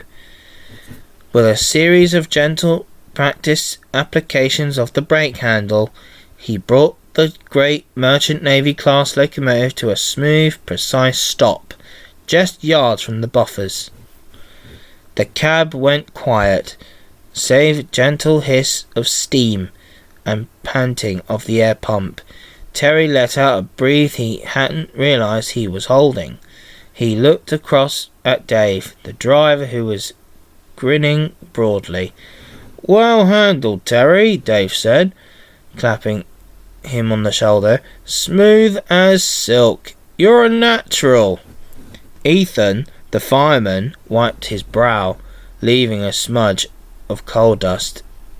"Aye, good run that. Kept her pressure up nicely too." Howard, the RO, leaned in from the platform, a look of genuine respect on his face. "Impressive stuff, Terry. You handled a mainline express locomotive like you do it every day. Not bad for a helicopter pilot, eh?" Terry beamed, a sense of accomplishment washing over him. It had been a perfect run, a moment pure, unadulterated joy before the serious business of the tomorrow. He had driven a steam legend into Victoria. Now it was time to prepare for a different kind of legend to take to the skies. Chapter 8. The Battle Begins. The following morning, the air in Shillington Park was razor sharp and frosty. Terry Hawke stood next to the large camouflage mound that hid his secret, his breath pumping in the cold light. He was already changed for battle, wearing his grey Airwolf flight suit with the distinctive insignia patch on the arms, ready for the confrontation he had promised the Grinch. He placed a hand gently on the fuselage beneath the netting and said, "Okay, baby," he whispered to the machine, his voice steady with resolve. "We got a monster army to take down today."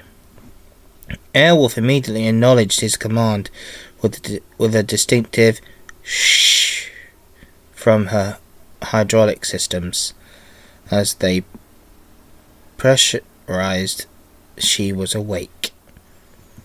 Moments later, his ground support team arrived, bundled against the freezing temperatures. Graham was wearing a grey hoodie and sweatpants under a thick beige winter coat. Zach was in a black hoodie and sweatpants. Shalise wore jeans and a bright red winter puff jacket, pulling on her gloves as she approached. Without wasting time, they grabbed the edge of the heavy camouflage netting. "All right, Tells," Graham grunted, hauling the heavy fabric. "I read the manual with Zach all night. We know Airwolf's tactical systems now." "Great work, Graham," Terry replied, appreciative of their dedication. As they peeled back, a final section of the netting revealed the sleek, menacing black form of the helicopter on its tricycle landing gear. Zach looked over at Terry. "Did you enjoy your drive with Clanline last night, Terry?" he asked. Terry smiled, a genuine, relaxed expression before seriousness of the day took over. "It was amazing, Zach. I always dreamed of driving a big express engine like Clanline. Now I feel much better after letting off some steam. It cleared my head for what we have to do." He patted the side of the helicopter again. "The lady doesn't mind, don't you, baby?" As if in answer, Airwolf responded with two quick, distinctive hisses. Graham, Zach and Shalise exchanged looks of pure amazement. They knew Terry treated steam engines like living things, but realizing that his supersonic military machine also had a form of consciousness, with awe-inspiring. Just as the helicopter was fully revealed, a loud familiar steam whistle echoed across the park. They all turned to look at the railway embankment that ran directly beside the Shillington Park. Thundering past was 35028 Clanline, hauling the morning Santa Steam Express on a trip round London. Great clouds of white steam billowed from the cold blue sky. As the magnificent green locomotive roared by, Terry spotted Howard, the responsible officer leaning out of the cab. Howard grinned broadly and giving another long, cheerful blast on the whistle, waving enthusiastically at Terry and the newly revealed helicopter. Behind the engine, the carriage's windows were packed with excited children, their faces pressed against the glass, waving frantically at the sight of the legendary Airwolf parked right there in their local park. It was a perfect moment of solidarity before the battle began. Terry's hands moved with practical fluidity across the overhead console, and he started the engines. "Engine 1 start," he announced calmly over the comms. A high-pitched whine began to quickly deepening into a powerful turbine roar as the first engine spooled up and the massive main rotor blades above them jerked, then began to turn slowly. "Engine 2 start." The second turbine joined the chorus, the sound building to a deafening crescendo inside the soundproofed cockpit. The slow turning of the blades accelerated, blurring into a disc above them. A familiar resonant thump, thump, thump, thump of the rotor was beat down on the frozen grass of the Shillington Park, vibrating through the fuselage. Terry checked his instrument panel. All systems were green. The lady was ready. "Okay, ready everyone?"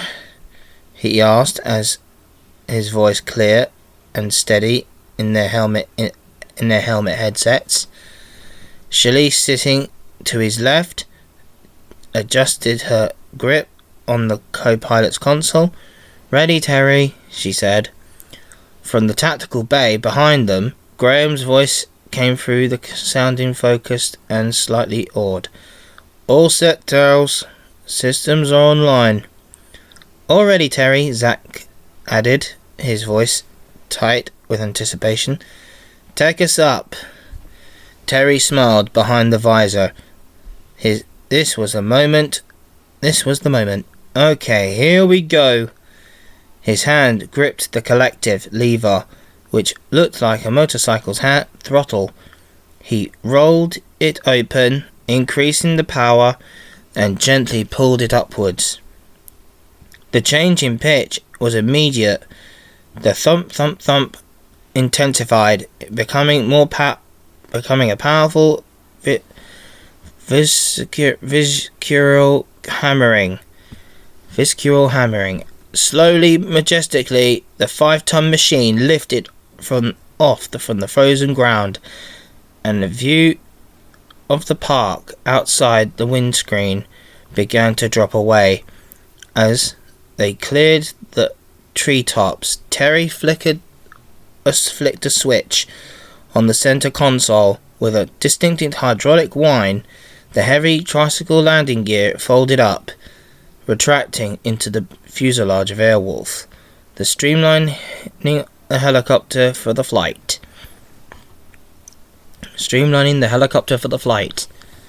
Inside the George Shearing Centre, Melanie, Madeline, Jane, Alison and Tony stood pressed against the windows. They watched in silence as the black shape of Airwolf rose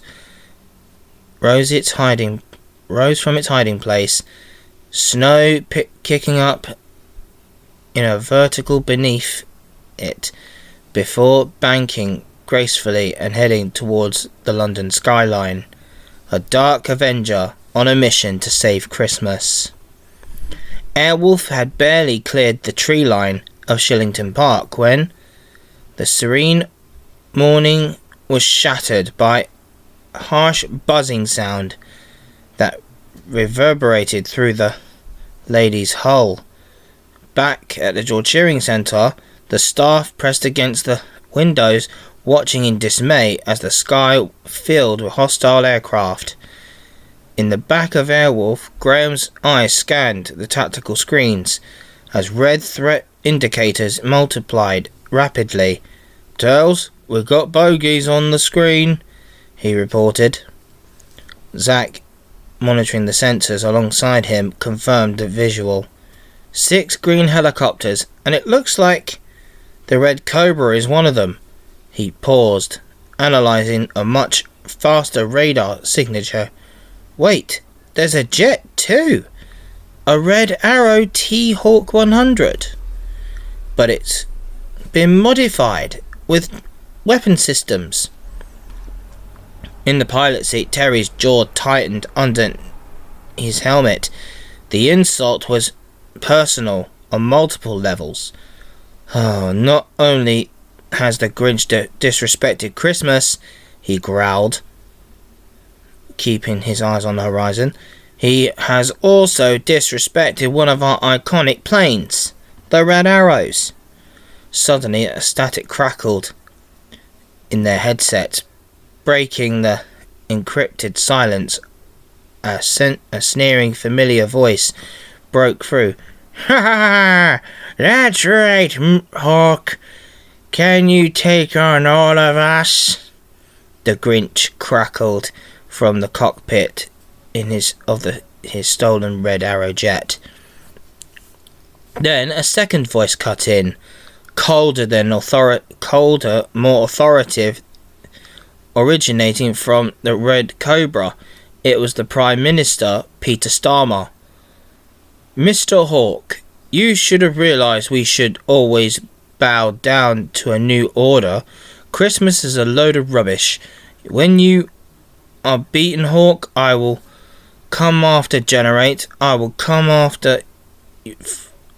for your family and lock up all people with learning disabilities and autism in mental health hospitals."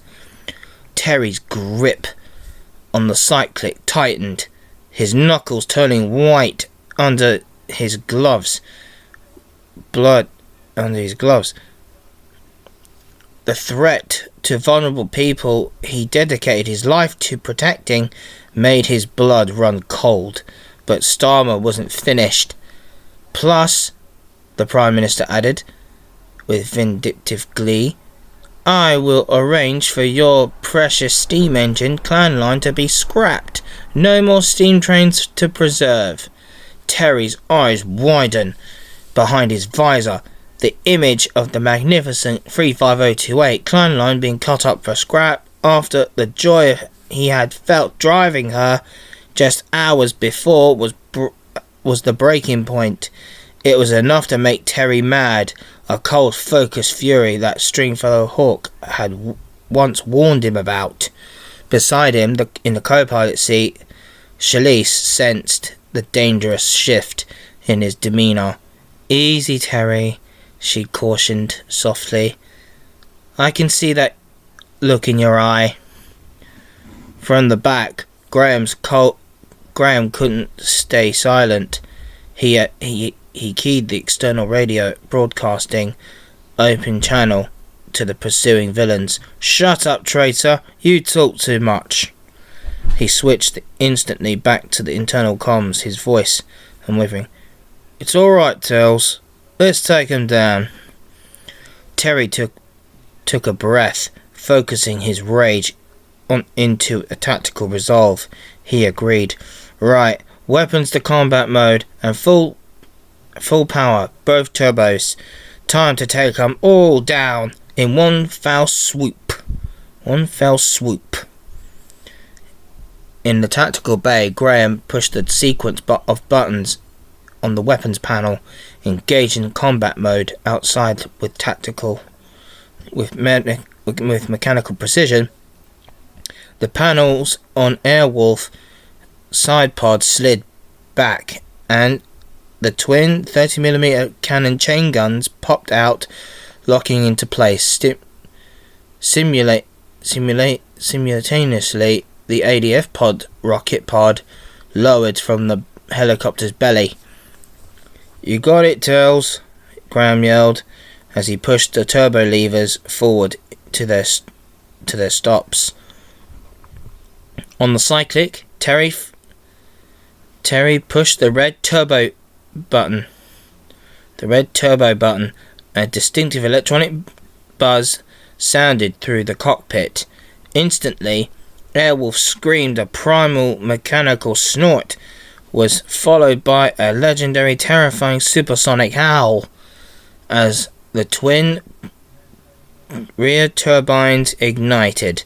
With a roar of orange fire, the G-force slammed the crew back into their seats as the Lady accelerated to Mach 1 in mere seconds, tearing the winter sky apart over London. The chase was on. Terry pulled back hard on the cyclic, throwing the massive machine into a full G vertical loop directly over the River Thames, with the Grinch's army buzzing angrily in hot pursuit behind them. Terry's voice remained calm over the comms, a stark contrast to the inferno of speed and power unleashed outside. "Hold on back there," he said tightly as he pushed the cyclic forward, putting Airwolf into a steep screaming dive directly towards the heart of London. Below them, the iconic twin towers of Tower Bridge loomed, spanning the River Thames. Terry had a plan, a manoeuvre he'd only practiced in simulations. He lined up the Lady, her supersonic howl echoing off the ancient stonework, and aimed her straight for the gap between the two towers and the upper walkways. "He's not going to," Zack gasped in the back. He was. With mere millimeters precision, Terry flew the 5-ton attack helicopter through the opening in Tower Bridge, the rotor's blades flashing past the stone with seconds to spare, pursuing the green helicopters caught off guard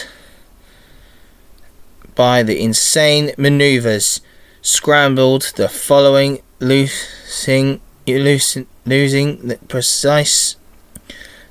precious speed and formation as they squeezed through the gap. Terry didn't give them a chance to regroup. The moment Airwolf cleared the bridge, he pulled back hard on the cyclic, pulling an enormous G-force as he threw the machine into another impossible tight implement turn,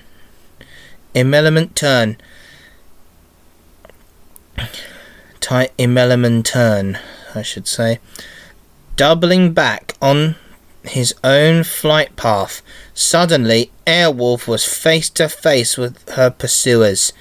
The 5 green helicopters were directly in her sights, bunching together in confusion over the Thames. Terry's thumb hovered over the weapon's release trigger on the cyclic stick. "Time to wrap this up," he muttered. He squeezed the trigger. Whoosh, whoosh, whoosh, whoosh, whoosh. 5 tactical rockets burst from the ADF pod under Airwolf's belly in a rapid succession, leaving trails of smoke as they streaked towards the unsuspecting enemy. The resulting explosions were spectacular, a chain reaction of fire and debris over the river. All 5 Grinch helicopters disintegrated in mid-air, their wreckage raining down harmlessly into the cold water below. Seeing his escorts vaporized in seconds, Prime Minister Peter Starmer, piloting the Red Cobra, veered off sharply, peeling away from the engaging and fleeing towards the west. Terry ignored him for now. His target was the red T-Hawk jet ahead. "Okay, Mr. Grinch," Terry said, his voice cold over the radio channel. "It's you and me now." In the back, Graham, Shalise and Zach let out a collective breath they'd been holding. A collective breath that they'd been holding. "Incredible flying, Tails," Graham breathed, his respect for his friend hitting new heights. "5 bogies down in one pass. That was unbelievable." Shalise wiped a bead of sweat from her forehead beneath her visor. "You sure know how to handle her, Terry." "Thanks, guys," Terry replied, his focus already shifting to the Grinch. "But it's not over yet." Graham, meanwhile, was busy at the console, his eyes glued to the radar screen. He was tracking the rapidly retreating blip of the Red Cobra.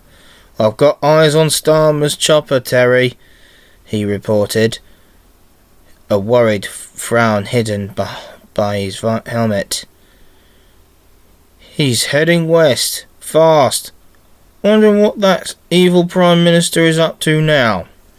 Terry banked Airwolf hard, leading the Grinch away from the densely populated centre of London and back towards the George Shearing Centre in Clapham Junction. He wanted the final showdown on his home turf, where his friends could witness the Green Monster's defeat. The Grinch, in his red T-Hawk jet, was hot on their trail. A warning klaxon blared in Airwolf's cockpit. "A rocket on our tail, Tails," Graham shouted from the back, his eyes glued to the threat display. "Okay, I see it on my radar screen," Terry replied calmly, his hands steady on the controls. "Zach, pop a sunburst." "Popping a sunburst," Zach confirmed, punching the button on his console. A brilliant white flare erupted from Airwolf's tail, creating a blinding flash and intense heat source that successfully decoyed the incoming missile. It veered off harmlessly and detonated in the empty parkland.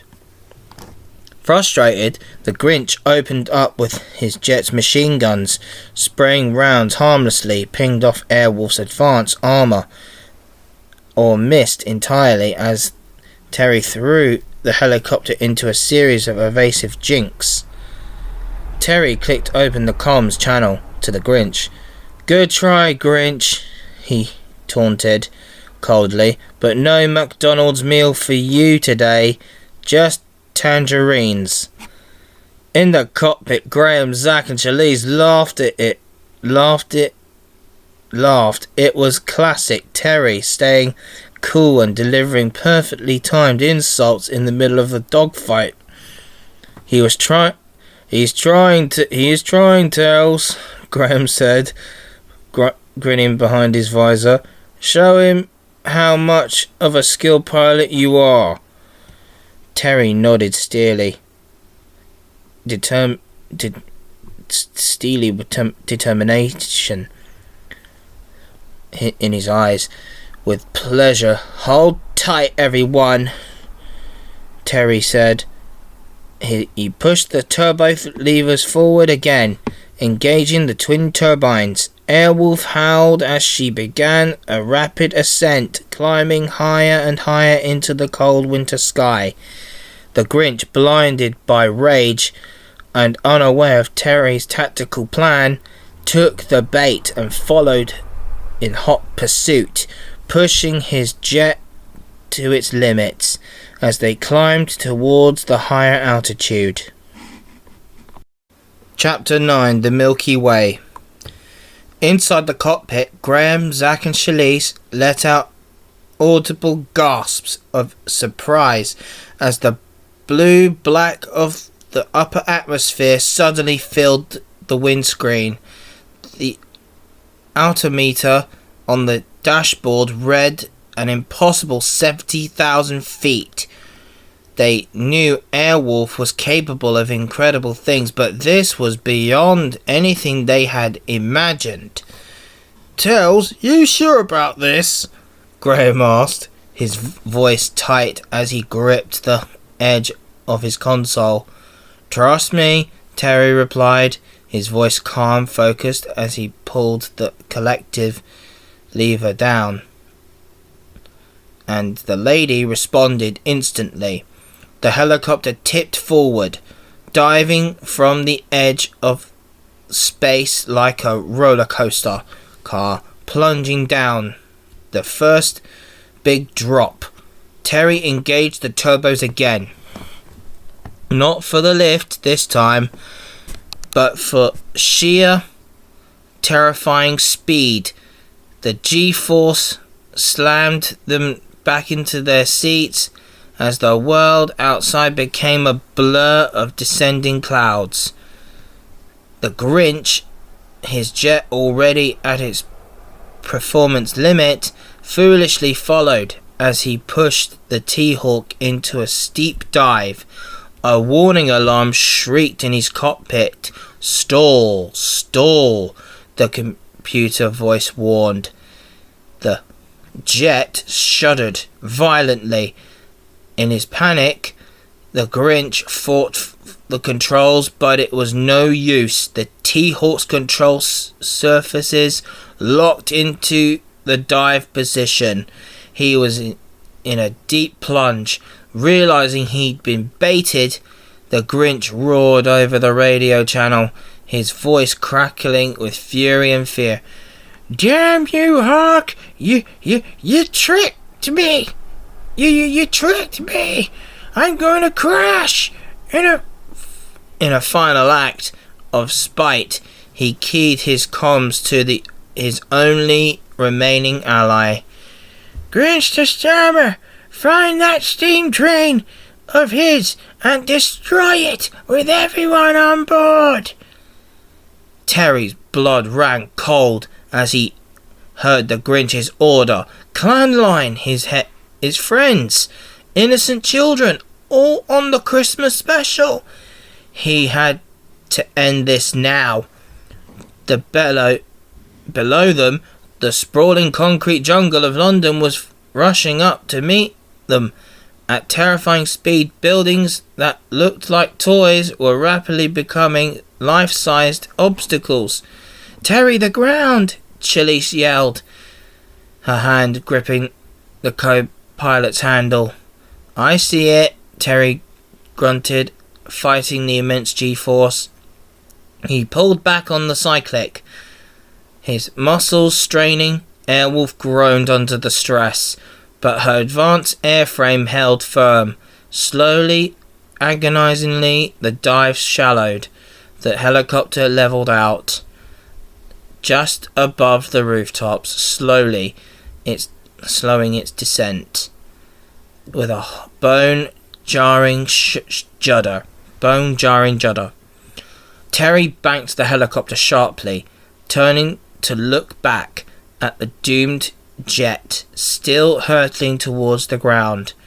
He felt a pang of regret, not for the Grinch, but for the iconic aircraft he was about to destroy. "Sorry, Red Commander," he muttered, a silent apology to the leader of the Red Arrows. He didn't hesitate. His thumb found the weapons release trigger on the cyclic. Whoosh! A tactical rocket streaked from Airwolf's belly pod, closing the distance to the diving jet in a heartbeat. The impact was building. Flash of orange fire and black smoke. The jet disintegrated in midair, raining debris down into the empty industrial park. A small parachute could be seen drifting away from the explosion. The Grinch had bailed out. But the celebration was short-lived. Terry's voice was hard as steel. "Graham, scan for clan line and the Red Cobra." In the back, Graham's fingers flew across the keyboard, his face grimly determined.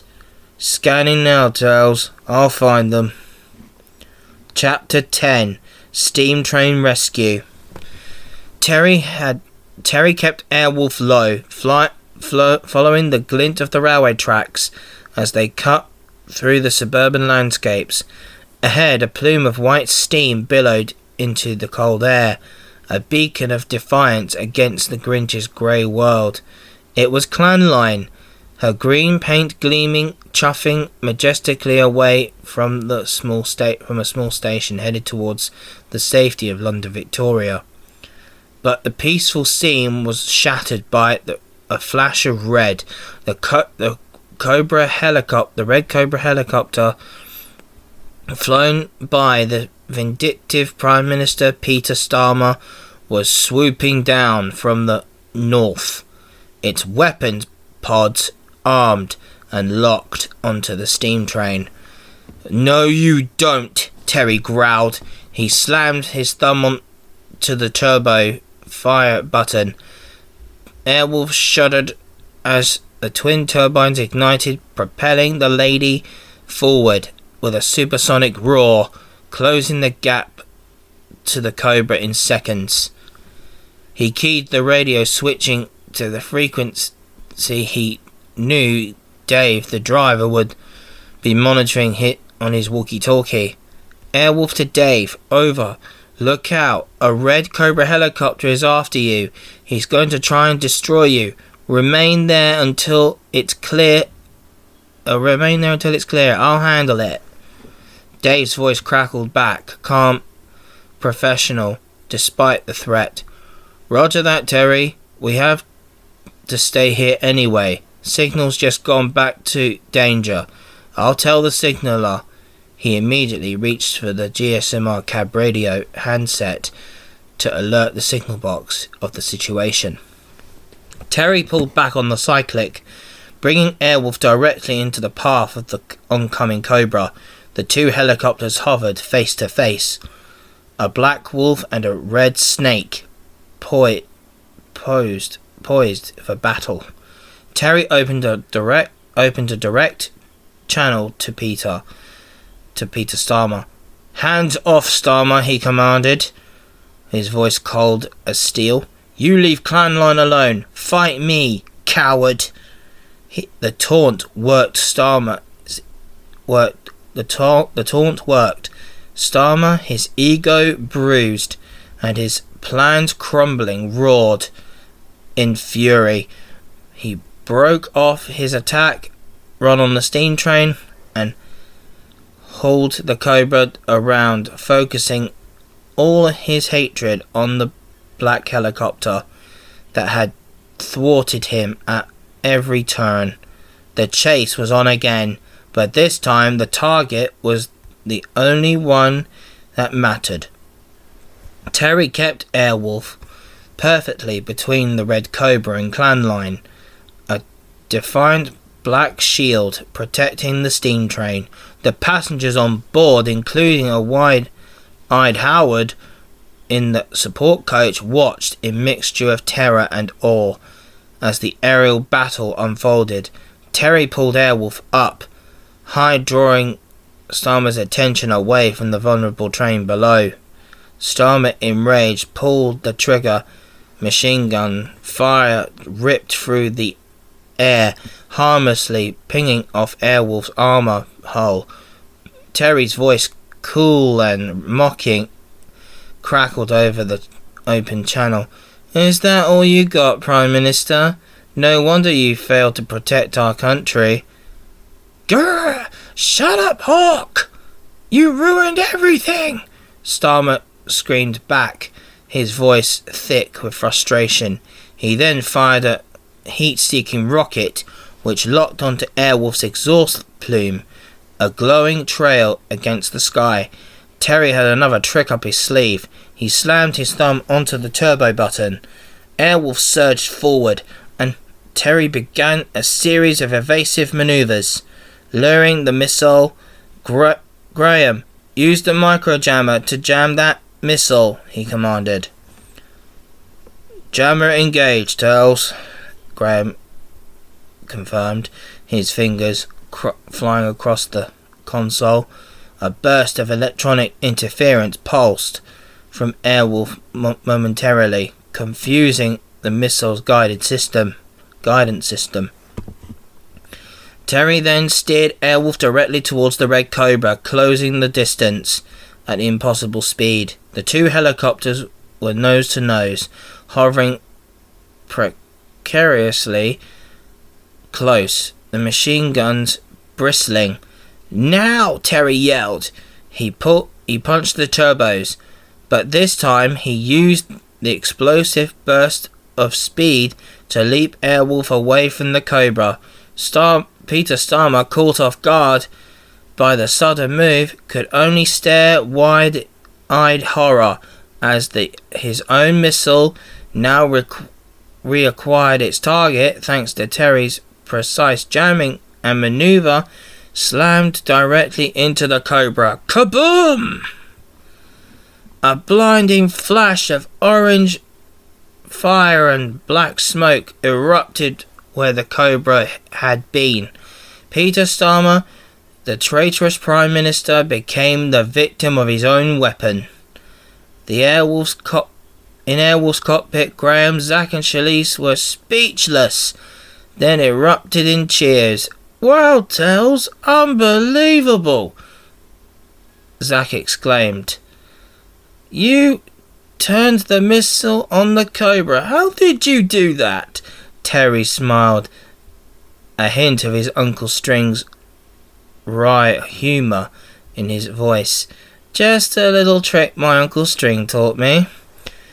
When flying combat, never let your enemy know your next move, and sometimes their own weapon is the best one to use." Below them, the passengers on the steam train, including the children, erupted in cheers and applause, their faces pressed against the windows. Even Clanline support crew, who had watched in the entire aerial duel from the support carriage, Mercator, were on their feet clapping. Dave, the driver, leaned out of his cab, a huge grin on his face. "Did you see that, Howard? What a move Terry did." Howard, equally impressed, could only nod enthusiastic agreement. Airwolf hovered gently near Clanline. Terry's voice, warm and reassuring, came over the radio. "All clear now, Dave. Your signal is green. Get the children home." As if on cue, the signal at the end of the platform switched to a bright green. Dave pulled Clanline's whistle cord, giving a triumphant blast, and with a powerful chuff, chuff, chuff, the magnificent locomotive began to move, gathering speed as it headed towards London Victoria. Terry kept Airwolf alongside, flying a silent escort as far as Clapham Junction, ensuring the last Christmas special of the day, filled with joyful passengers and safe children, made it home unmolested. The battle was over. Christmas was saved. Airwolf descended gracefully, the whine of her slowing rotors echoing across Shillington Park. Terry extended the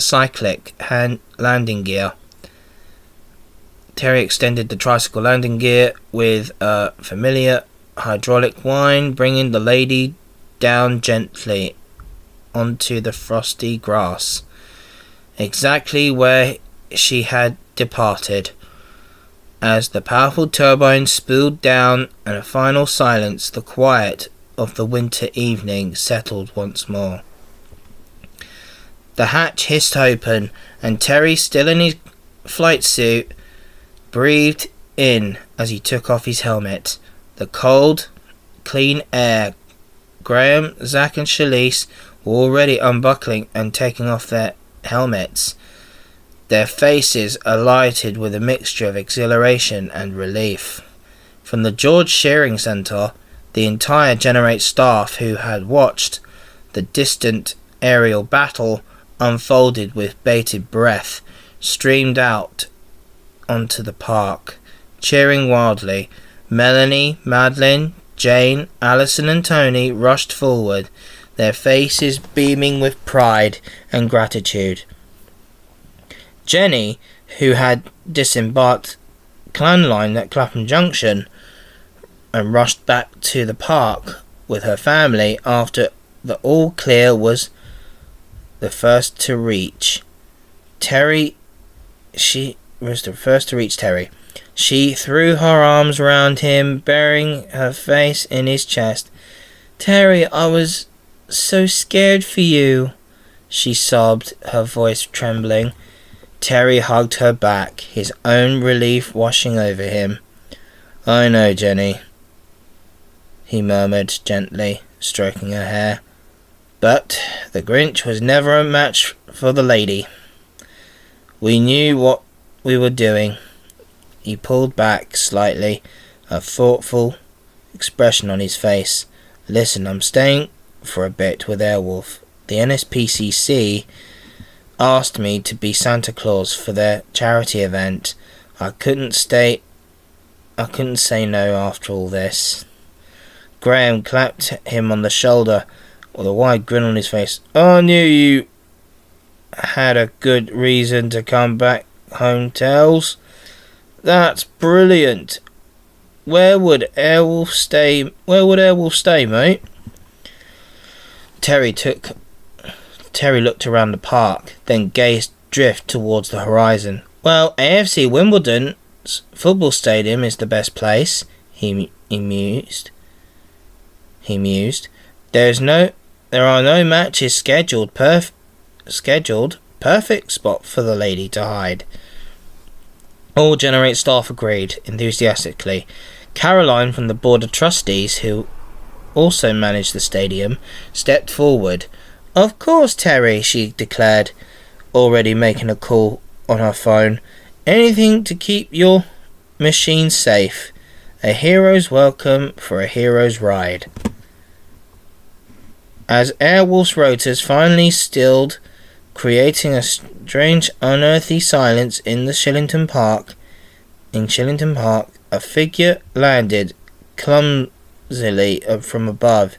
The Grinch, tangled in the lines of his parachute, hit the frozen grass with a grunt, barely scrambling free before he looked up, his green face contorted in a snarl when he saw Terry, still in his flight suit, surrounded by cheering Generate staff and the sleek black helicopter.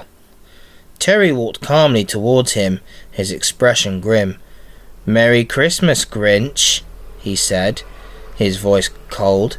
"Trying to steal everyone's joy like you always have done. But now you've escalated to violent crime and terrorism. That's a new ball game. A game which you spectacularly lost. You also ordered the hit on innocent children on a steam train that I helped look after and driven last night before this battle. And now Peter Starmer is dead. He was a victim of his own weapon." The Grinch's face, already masked of fury, lit up in genuine horror at the news of Starmer's demise. You dirty man! I could have cancelled Christmas. I don't care about everyone's lives. They are irrelevant." "Irrelevant, Grinch?" Terry countered, his voice rising with controlled anger. "Everyone is relevant, including Jenny here, who you tried to have locked up for her disability. I'm autistic as well. But me and everyone else with my condition can work and have very clear minds. Jenny is an artist, and she's learning about steam trains too." Jenny, standing bravely beside Terry, stepped forward.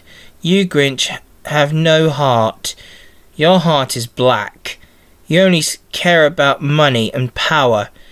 You are as greedy as our corrupt government. for failing to protect innocent lives. Life is life." The Grinch, for once, was silenced. He knew he had lost this debate, this battle of ideologies. This battle of ideologies. Just then, a familiar wail of sirens pierced the quiet. Sergeant Jean Hamilton, a no-nonsense officer with stern but fair demeanour, arrived with her police force. She took in the scene the destroyed Red Arrow jet in the distance, the smoking Cobra wreck across the tracks, and the triumphant Airwolf, and smiled faintly at Terry. "Nice work, Hawk," she said, nodding approvingly. You did really well in the sky." And flying through Tower Bridge, the whole of the Met watched with amazement. Then firing 5 rockets? That was an Alpha Strike move. She paused, her gaze sweeping over Airwolf's formidable form. "I heard what happened to the Red Cobra too. Another move your uncle taught you, I believe. Using a pilot's own weapon against them. Fantastic. Clan line is safely back at Stuart's Lane shed now. And the children enjoyed seeing Airwolf so much they asked me when I was at Victoria if they can see that lovely machine again." Terry, already formulating a plan, nodded. "Well, I'm staying here in the UK for a bit for the NSPCC charity event, so I can definitely bring Airwolf to it to make an appearance." Jean smiled, a genuine warmth in her eyes. Then her expression hardened as she turned to the defeated Grinch. "As for you, Mr. Grinch," she said, her voice sharp and official, "you are under arrest for perverting the cause of justice, endangering innocent lives, and hate crime on people with learning disabilities or autism." She read him his rights in a crisp, clear voice, and then cuffed him. The Grinch, still muttering about cancelled Christmases, was unceremoniously bundled into the back of a waiting police van. His reign of terror was finally over.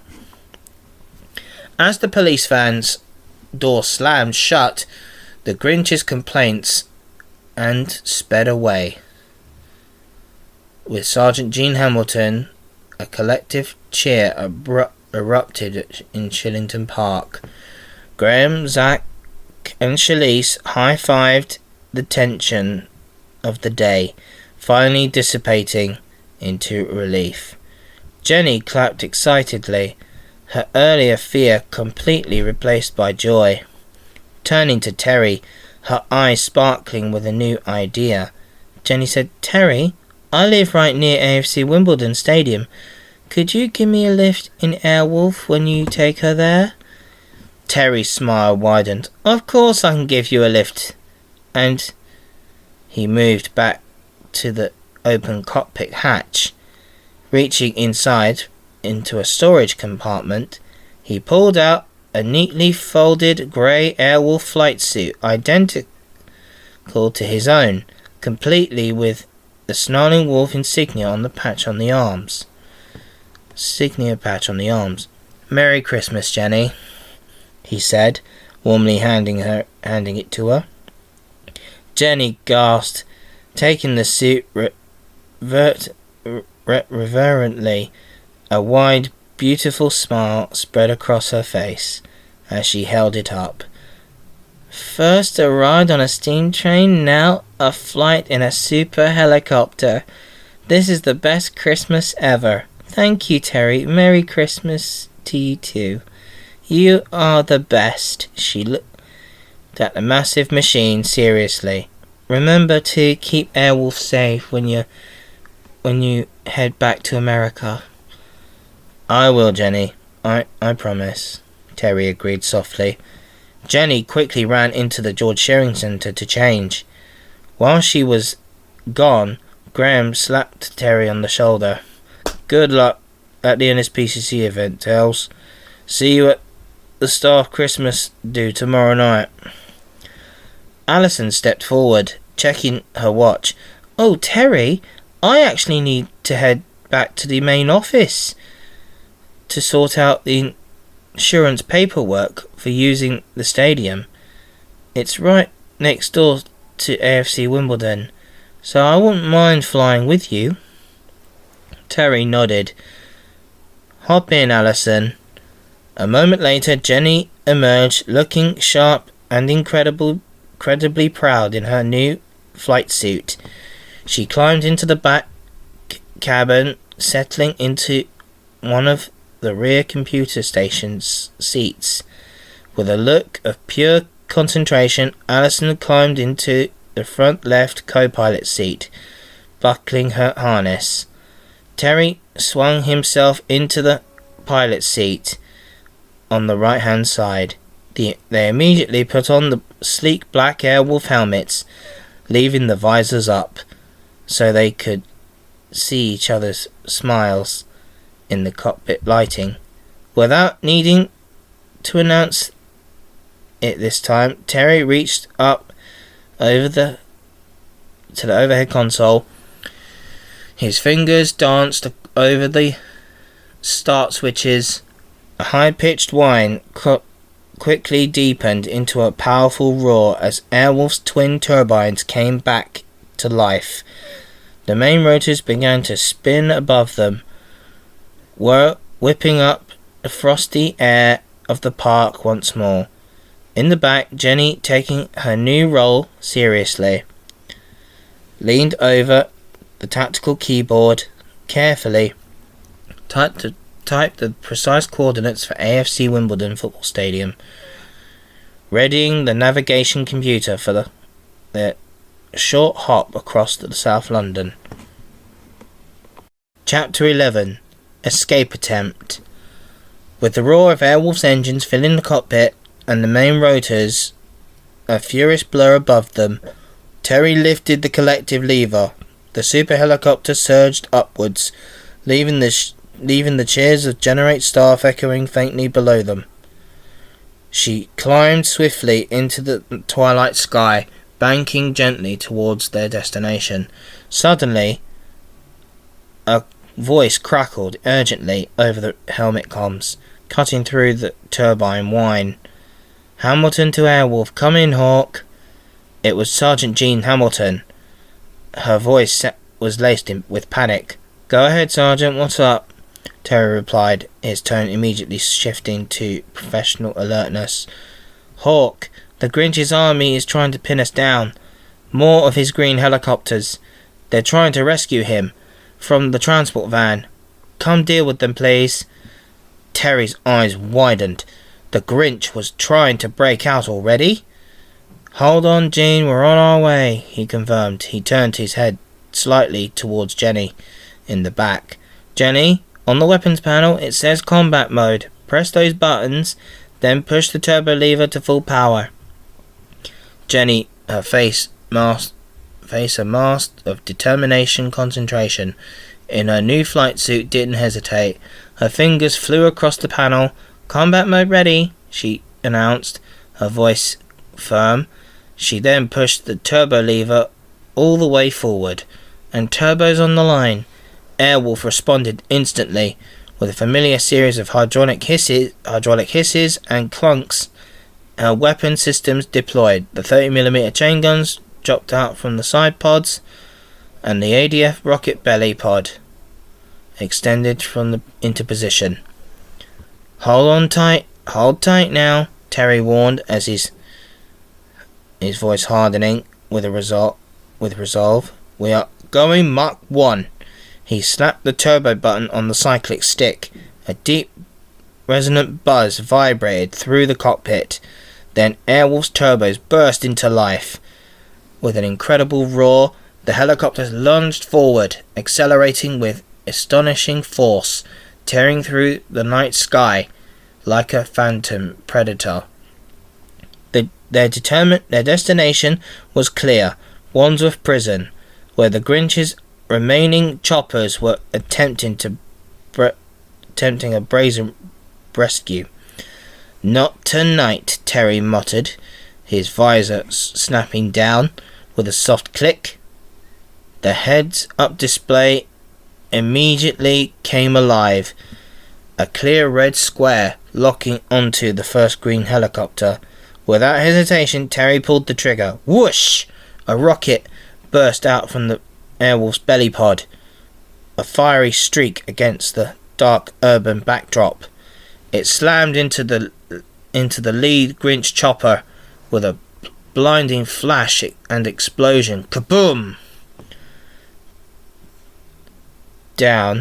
One down, 3 to go.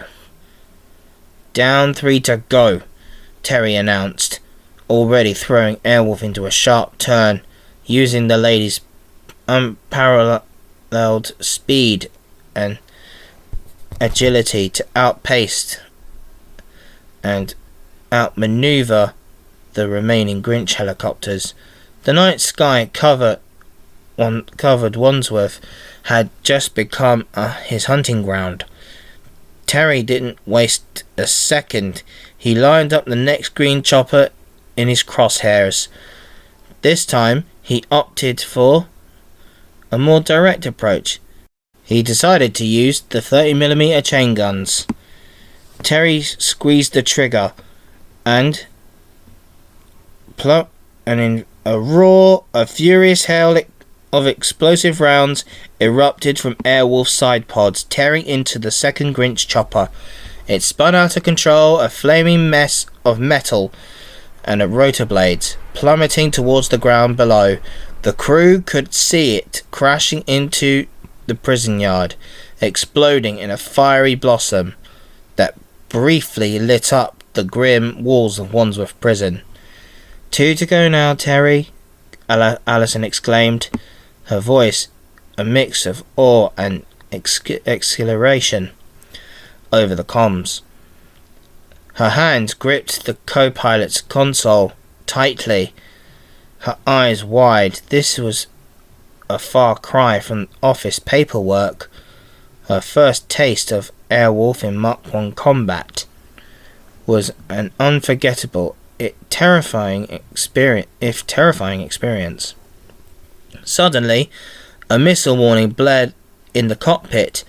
Bleated seeker, a heat seeker, on our tail, Terry announced, his eyes already tracking it on the radar screen. "Pop a sunburst, Jenny." "Popping a sunburst," Jenny responded instantly, her fingers finding the right button on the weapons panel. A brilliant flare burst from Airwolf's rear. A blinding beacon successfully drew the missile away. It detonated harmlessly in the empty sky behind them. Terry wasted no time. With the remaining 2 choppers now in his sights, he decided to end it decisively. Launching 2 rockets, he declared. Whoosh, whoosh! The two more rockets streaked from Airwolf's belly pod, a fiery darts of retribution. Kaboom, kaboom!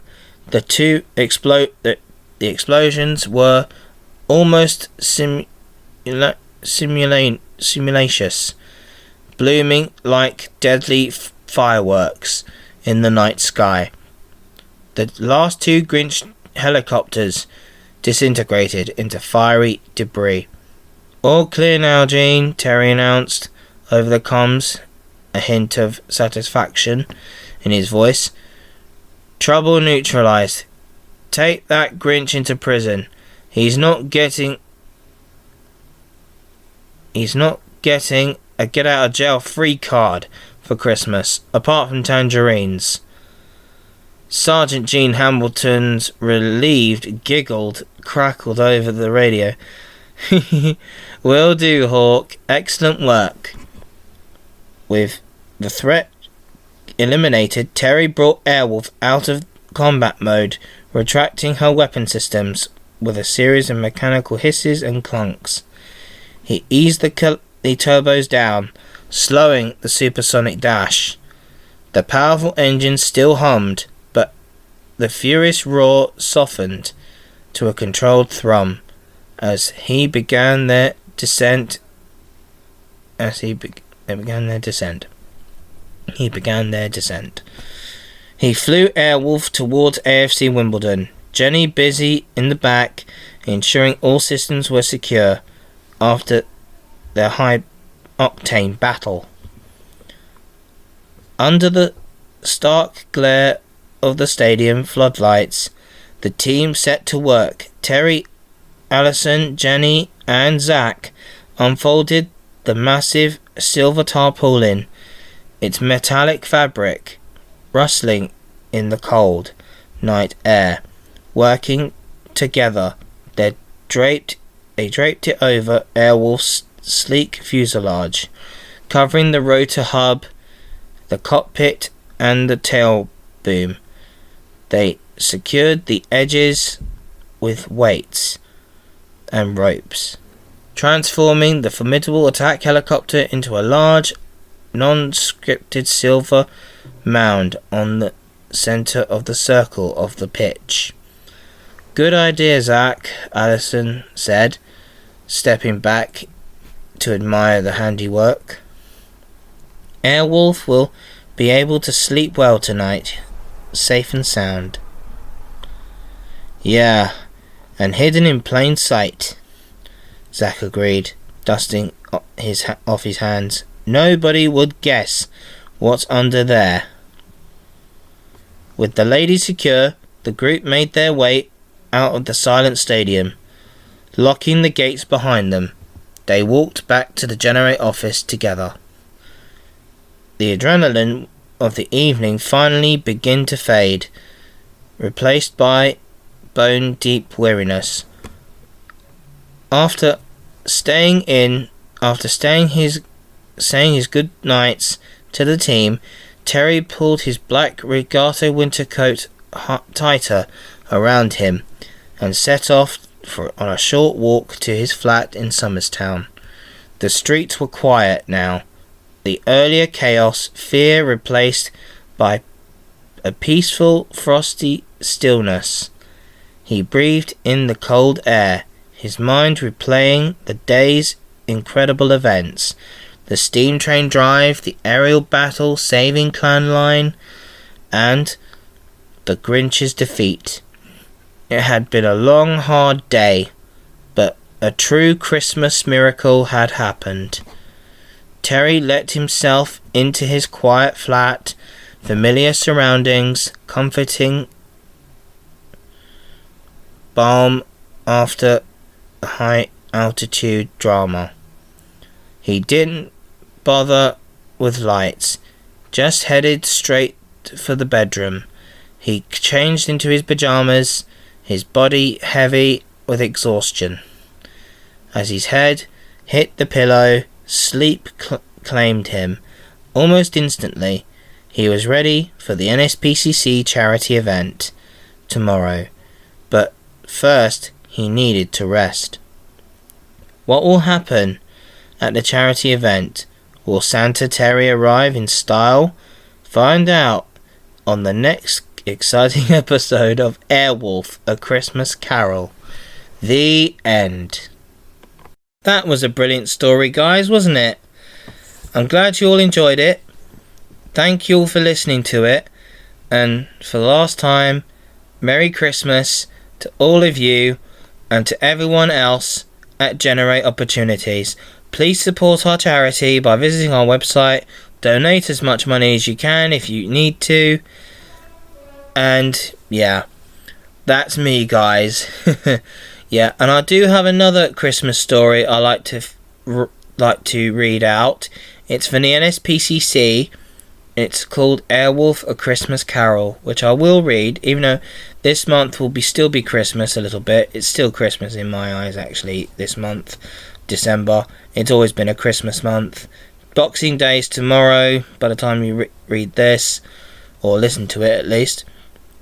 So thank you very much for listening to this wonderful story of Airwolf, the Christmas Miracle of Summerstown. So I'm going to trigger the end sequence a little bit. So thank you all for listening. Hope you all have a wonderful Christmas and a happy New Year. So don't forget to tune in. Don't forget to comment, like and subscribe to this YouTube channel. Thank you all for listening, everyone. Good night.